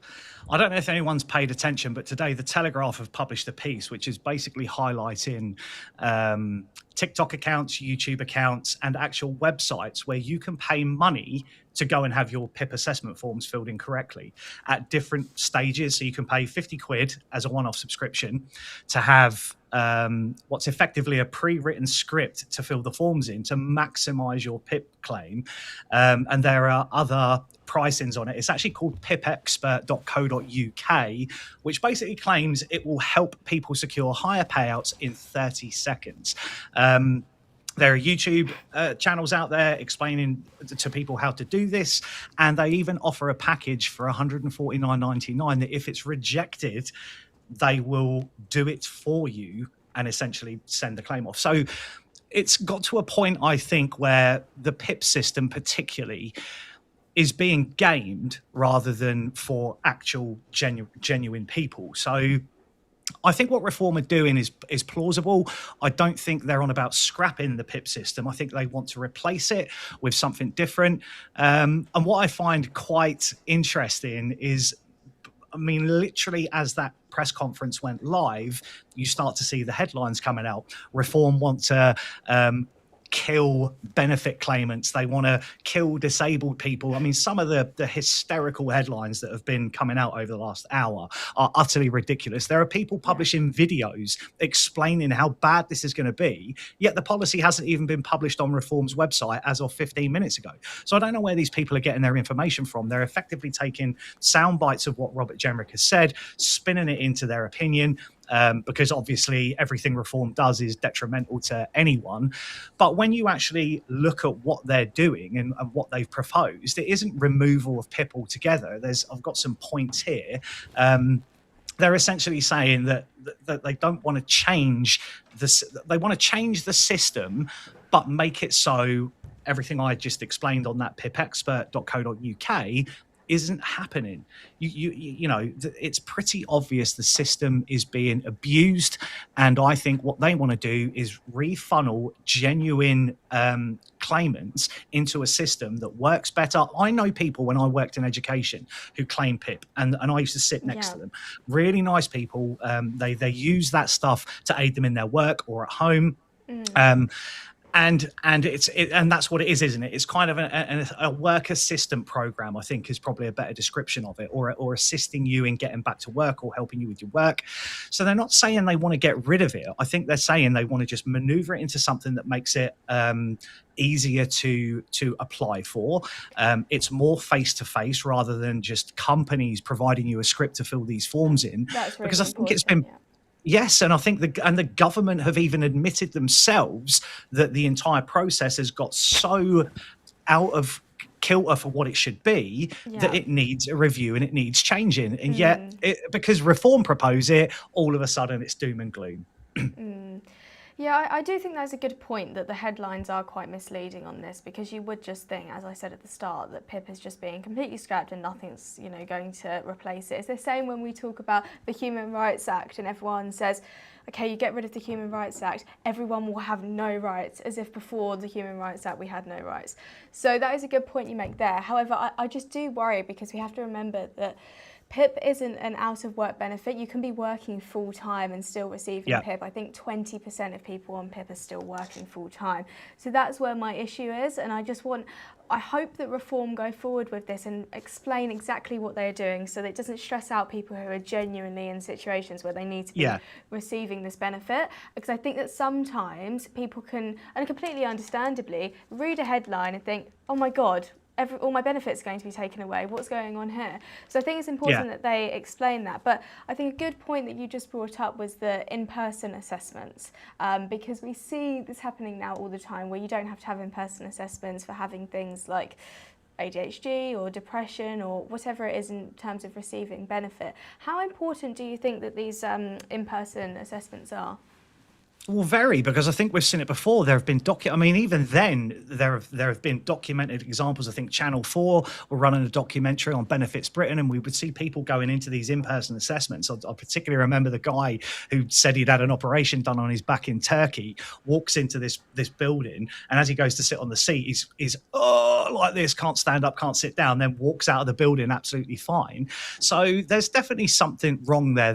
We need a system. I mean, if it's an independent review system, I mean, I don't think you could do that, because you need to use the NHS and obviously medical professionals. But I think it's just got to a point where it's a form system, isn't it? It's kind of like, and I think there are jobs to be had there. Maybe they need to employ more people to do this. There could be job creation there, where you employ people in a system that's actually assessing people properly and people with genuine need. Because I think myself, yourself, and many other people will talk about this. None of us are sitting here saying we need to wipe everybody off the benefit system and no one should get anything. The system needs to be brought up to date. It needs to be truncated to a sense where it makes sense. And actual people I know people who find it really complicated to fill these forms in. So simplifying the forms is a must. That has to be done. I think there are a lot of older people, retired people who maybe not retired, but there are older people who are not necessarily good with technology. Everything seems to be being pushed down the route of technology. They struggle to fill these forms in. And I've even had a comment on a video I did this morning where the guy's saying he's been informed by his doctor that he's genuinely entitled to personal independent payments, yet every time he fills the form out, he gets rejected because he's quite simply not doing it right, which is then why these sites exist, teaching people how to do it. And obviously with that, Ellie, you know, comes a caveat of if someone's teaching you how to do something, people are going to abuse it. And that's the problem we have. Yeah. I think this is what people care about, is they care about the people that do genuinely deserve it, not getting it, whilst other people that shouldn't really have it are getting it. And I use as an example, technically I'm diagnosed with ADHD. The fact that I could technically not be working right now and I could be getting benefits because of ADHD, I just find absolutely ridiculous. So I think it's just the list of things goes on, and I just want people that genuinely need the help to get the help, and not people that could be working, not working. And I also think for things like depression, obviously not severe depression or anxiety, working is actually great. Working keeps you busy. I know that when I'm not working or when I don't have a lot going on, I get bored out of my mind, and then I start stressing, then I start getting anxious. I think working actually helps your mental health in many ways. Yeah, well, I mean, before I started doing this full time, I was working a 9 to 5 at a college in Suffolk for 8 years, and I probably work 14-hour days now doing what I'm doing. Yeah. And I do think, and obviously not everyone gets the luxury of doing the job they want to do, and sometimes people have to do harder, more difficult jobs. But I think most people genuinely do want to go out and work. They want to earn money. Obviously there is a element of society that know how to expose these systems. They know how to game the systems. And I think all Reform are trying to do is replace something that, as I said before, is broken. The government have admitted that. And I've got some of the things here there. So they're honestly, they want to scrap working age PIP, scrap the health element of universal credit, introduce a health security allowance for severe, enduring and high risk disability cases, replace cash payments for some lower level conditions with disability support accounts administered locally. And then these accounts could fund things such as equipment, home adaptations, transport and personal assistance. And they want to replace multiple elements of the assessment system with one face-to-face assessment. So that's got to be beneficial to people, surely, because if you genuinely have a need for this and you're seen face-to-face by somebody, you're more than likely to get it than be expected to fill in complicated forms that some people don't understand. And I think what we need to do is completely tear this system up, start from scratch. And one of the other things that they're introducing is a return to work cover for employers with more than 5 staff. So effectively, it's an insurance covering long-term sickness absence and encouraging employers and insurers to invest in rehabilitation. So how can that be a bad thing? Like, I think it's all about encouraging to get people into work, providing the support where it's needed, simplifying the system. And don't get me wrong, I'm not going to sit here and bang on endlessly about how great this is, because there are obviously questions around the savings this could make. We're never going to see the demonstration of that until it's actually effectively up and running. And as per usual, we just know that because it's Reform UK, it's going to instantly get slapped with criticism before anyone's really analysed the benefit of it. And it's an analysing it in a way where, as we said earlier, the government has already stated that the system doesn't work. So something's got to change. Something has to change. And I think it's just because Reform UK make it as a suggestion, straight away it gets dumped all over. And lastly, let me just ask you about this, because this is a key part of their plan. So they're going to ban most foreign nationals from claiming most benefits, but that also includes EU citizens with settled status. So what do you think about this? I mean, the majority of people, I think, would agree with this, but people that are here legally and, you know, they're foreign nationals and yet they won't be able to claim any benefits whatsoever. What do you think about this? Well, I think there needs to be caveats to it. So that's something that actually directly affects me. My ex is German. My son is half German. He has a British passport. So they are here under settled status. They he's obviously got British. She is. So she doesn't claim benefits as such. She works. She's self-employed. She does her jobs. But she claims some welfare support, obviously, because we have a child together. I obviously pay her money. But there's things she's entitled to, like social housing. So I don't think this is affecting that. She doesn't claim PIP or any kind of universal credit or anything. But I think there are definitely caveats that need to be explored by reform to sort of segregate, where's the line here? Because I think we know what they're trying to do. They're trying to stop it so illegals that are coming into this country that are being fast-tracked through a system who predominantly end up on the benefit system. I know it's not everyone, but a lot of people that come here under refugee schemes or asylum schemes or whatever we want to call it end up getting granted some kind of citizenship. We've seen that happen in the past. They inherently end up on the benefit system. They are being taught how to game these systems, and effectively it's taking money away from legitimate British citizens that need this help. And I think we have to have some stronger policy in place and some stronger laws in place to make sure that our own come first. And I don't think there's anything wrong with that. Bruce, thank you so much for joining me today. Really appreciate it. My pleasure. Thank you so much. Thank you. Cheers, Ellie. Thank you. See you later. Great. And now we have got Ted in the studio, ready, raring to go. Very happy. You got here a bit early, so you had to wait. No problem. How are you? I'm very good, thank you. How are you, Ellie? I'm good. How did you find the Clacton live show? I thought it was fantastic. It's the first time speaking to a live audience, and it is just that much more exhilarating, actually getting live applause, people nodding in the crowd. It's brilliant. Yeah, and it's your home ground as well. Yeah, it was a home game for me. How's the reaction been to the results in Clacton? Well, I feel like I haven't slept since the election, honestly. Did you go to Farage Fest? I did go to Farage Fest. Okay, missed how an was absolute it? classic. I know. There was a Ferris wheel, there was like a free drinks tent, fire pits everywhere, live music. I mean, I don't want to make you jealous. You are making me jealous. It was pretty insane, yeah. Yeah, I did wish I went, but I had to get back, unfortunately. Yeah, it looked right laugh. I mean, you saw Layla coming. Jess Kane running around with Talk TV. Oh my God! I mean, chaos. But yeah, so more generally, I wanted to talk to you about being a young person in Westminster. So I recently wrote an article. You can find that on my Substack if anyone wants to read it. And just about kind of my first couple of years in Westminster, what it's like, because it is really its own little world, and I do think that the bubble is real in many ways. So I thought it'd be interesting to kind of talk to another young person about life in Westminster. So do you think the bubble is real? Completely agree. Yeah. I mean, the term Westminster Village it can't be said enough. Yeah. Like you'll go to the pub as a first time intern or something, and you'll hear all of these names being thrown around. X is having an affair with Y, and it's a bit mental, and it seems almost kind of an incestuous environment where the same names keep coming up, but eventually you go to the pub, you get to know people, and it's certainly a bubble. But I feel like without knowing it, you become absorbed into it, and you become like the rest. And it's on us as young people to kind of break that in a way. Of course we gossip, we're only human, but we need to actually tell people about it. I couldn't possibly comment. No, I'm not a gossip. Ted's a gossip.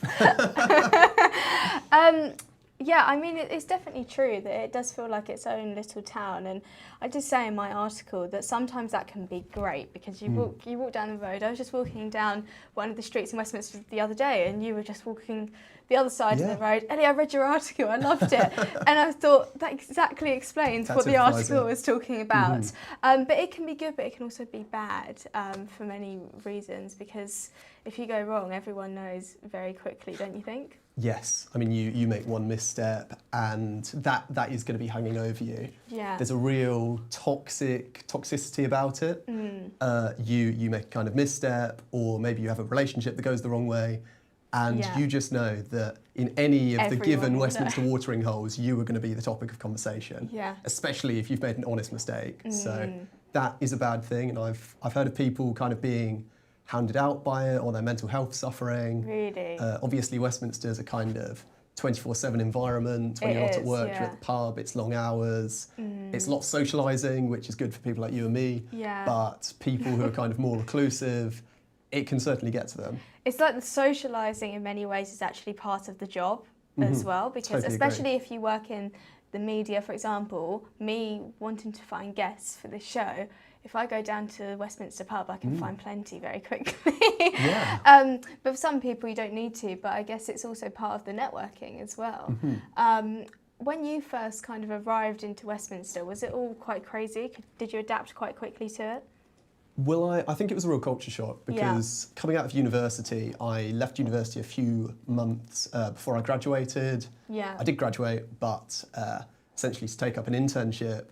And I was kind of really, really surprised that going to the pub around Westminster was just like being at uni, and the kind of, just like being in a sports society and you get the gossip from the cross girls or the netball girls and people like that. It was almost exactly the same, and for someone who was in cricket society, that kind of put me at ease.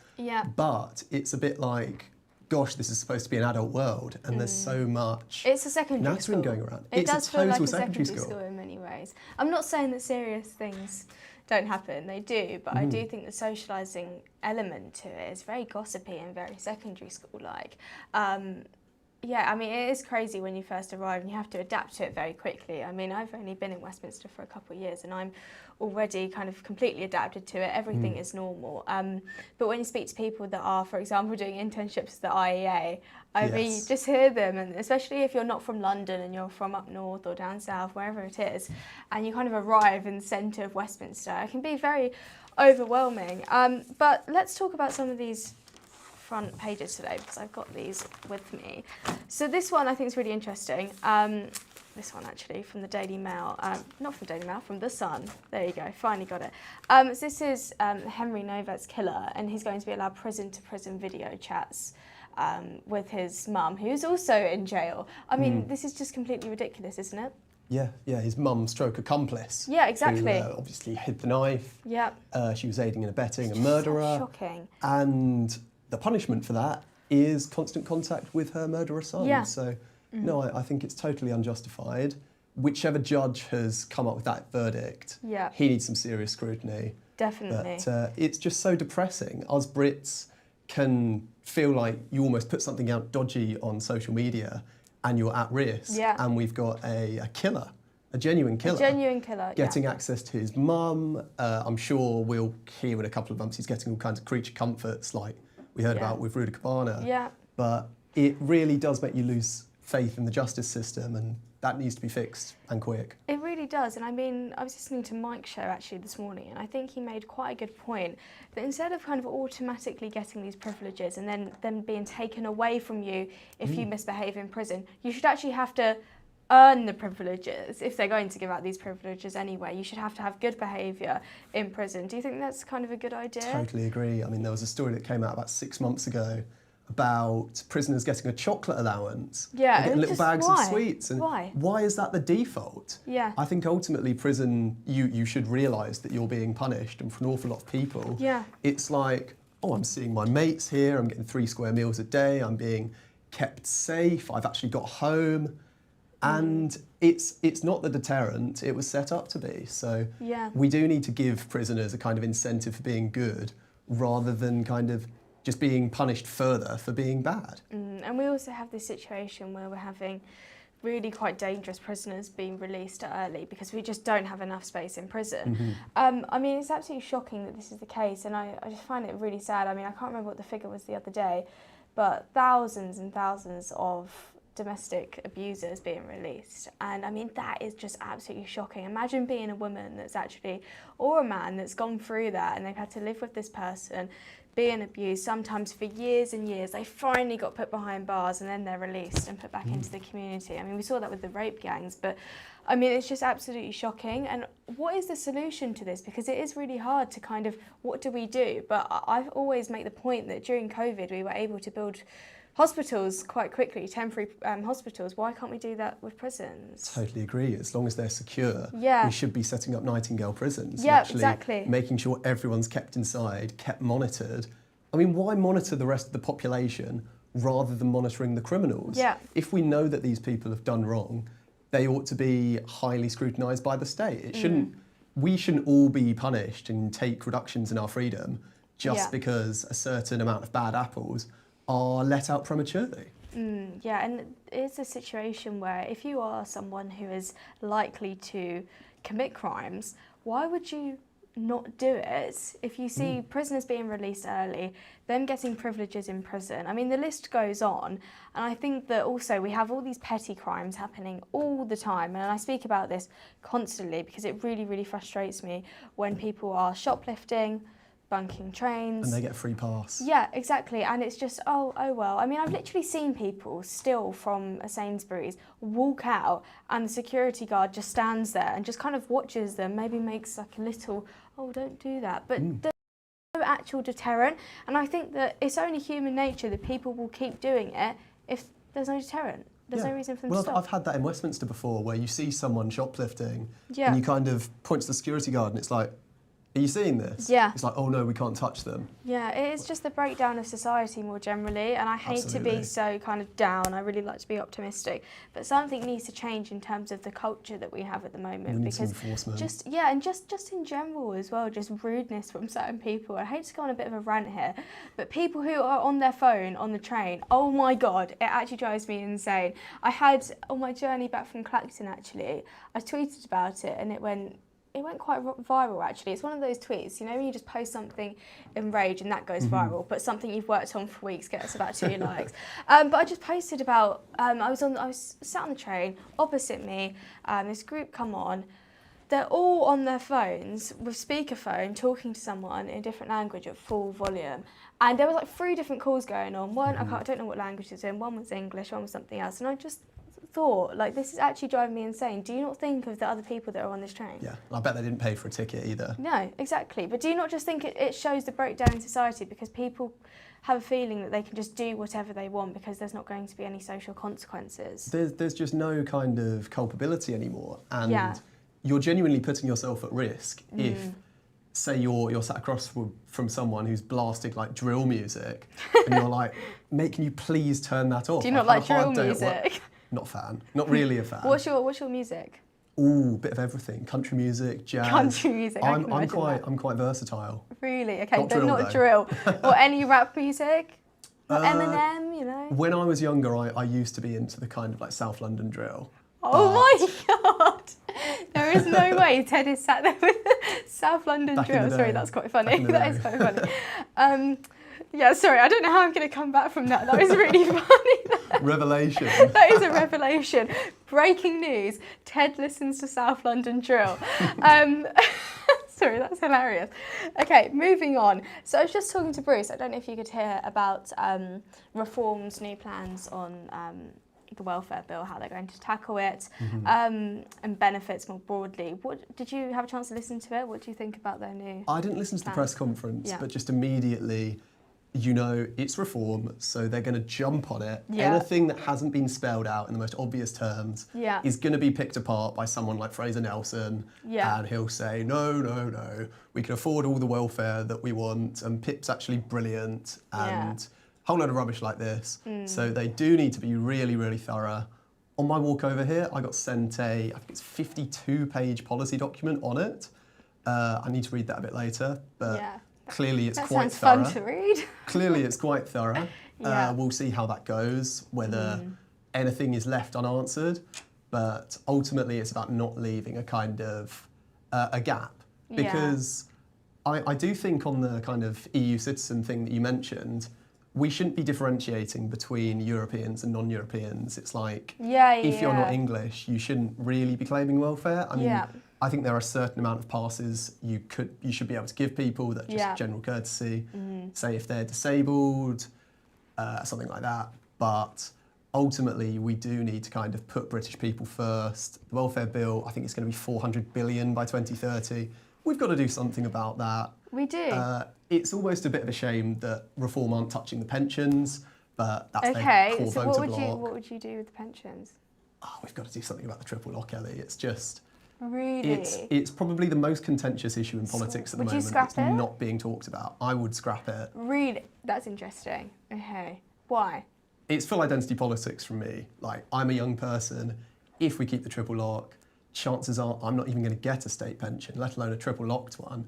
So even putting it down to a double lock, which is just inflation or wage growth, is going to save us something like tens of billions of pounds over a 5 to 10 year time period. And I know it's not going to make me very popular on this channel. Yeah, no. I think it's good. I want people to come. Don't worry, you've got Dan Hodges tomorrow. You're going to be fine, Ted.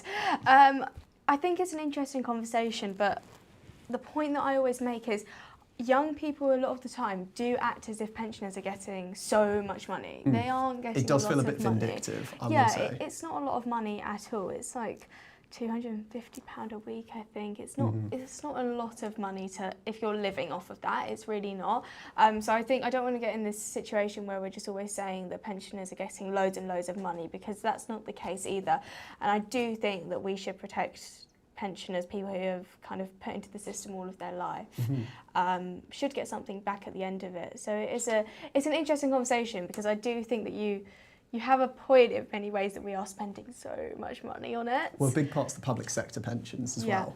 So that needs to be dealt with. But I do agree that the triple lock, kind of, when you take it down to the individual and you're talking about your grandma who maybe hasn't saved, or her husband's died and she's getting maybe a couple of £100 a week, that doesn't seem like enough. And we should be rewarding people who have paid into the system all their lives.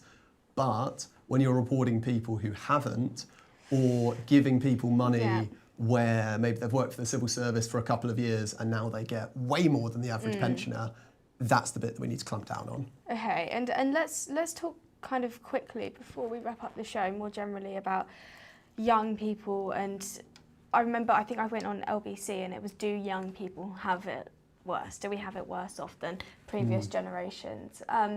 Do you think that we do have things really bad, or?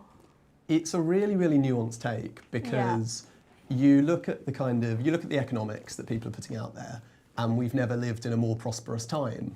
We can afford a telly off a week's wages, which is like, we've never had that before. But you look at things like the job market, like the housing market. I've just moved to London, and the amount of rent that you pay is just ridiculous. So there are an awful lot of factors that are bringing young people down that can be solved, but they're going to have to be solved over a serious amount of time. There's a real kind of stereotype of this turning into a culture war issue, where boomers will say, young people are awful, young people are so complacent. Yeah, this is my problem. I don't want to get into a situation where, and I think that lots of commentators do this, where it's kind of younger people versus older people. As you said, older people thinking the younger generation are all massive lefties and it's their fault for everything. And then the younger generation saying, you're the reason I can't afford a house, blah, blah, blah, and hating on the older generations. And I really don't want that to happen, because I spend a lot of time with kind of older people, and I think it's great. I think you can learn so much from older people, and I've always kind of gravitated towards people who are older than me anyway. For the most part. Yeah, exactly, and you can learn so much, and I don't want that kind of to change, where older people won't speak to younger people and younger people won't speak to older people. That would be really sad if that happens, but we're nearly at the end of the show, unfortunately. Let's read out some comments, shall we, have you got some comments? Yeah. Let's read out some comments before we wrap up. This hour's gone so quickly, I can't believe it.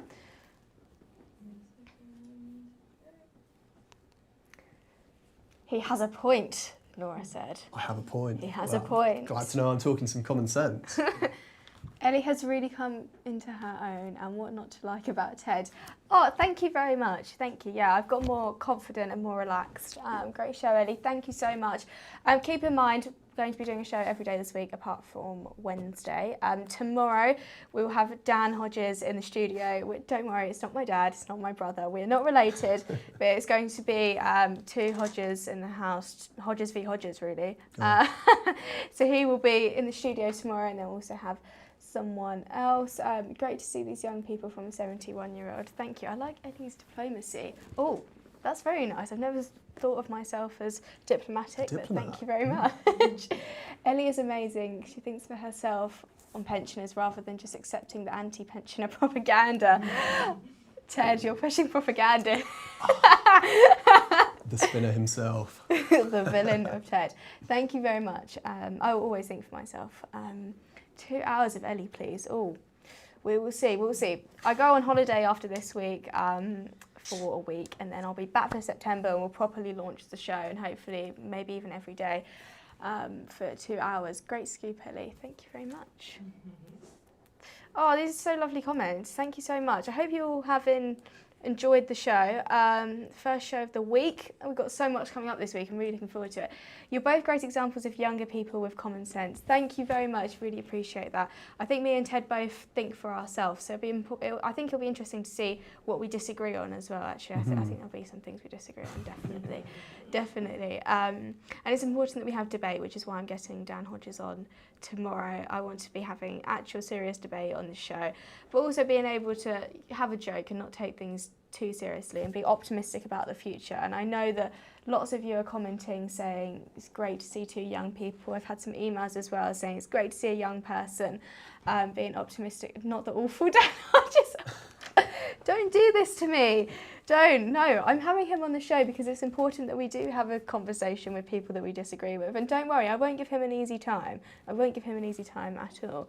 I hope Ellie gives him some tough questions. I will give him, sorry, I've got this on my laptop as well. I will give him some tough questions. Don't worry, I'm polite with it. Yeah, I will, of course, of course. Right, so I'm going to have to end the show now. It's 1:02. I've gone 2 minutes over. So thank you all very much for joining me today, and I hope to see you all tomorrow for a very fun show, hopefully. And I'll be on the rest of the week except for Wednesday. So thank you all for, sorry, my earpiece is falling out. So thank you all for joining me, and I will see you again tomorrow at 12. See you there.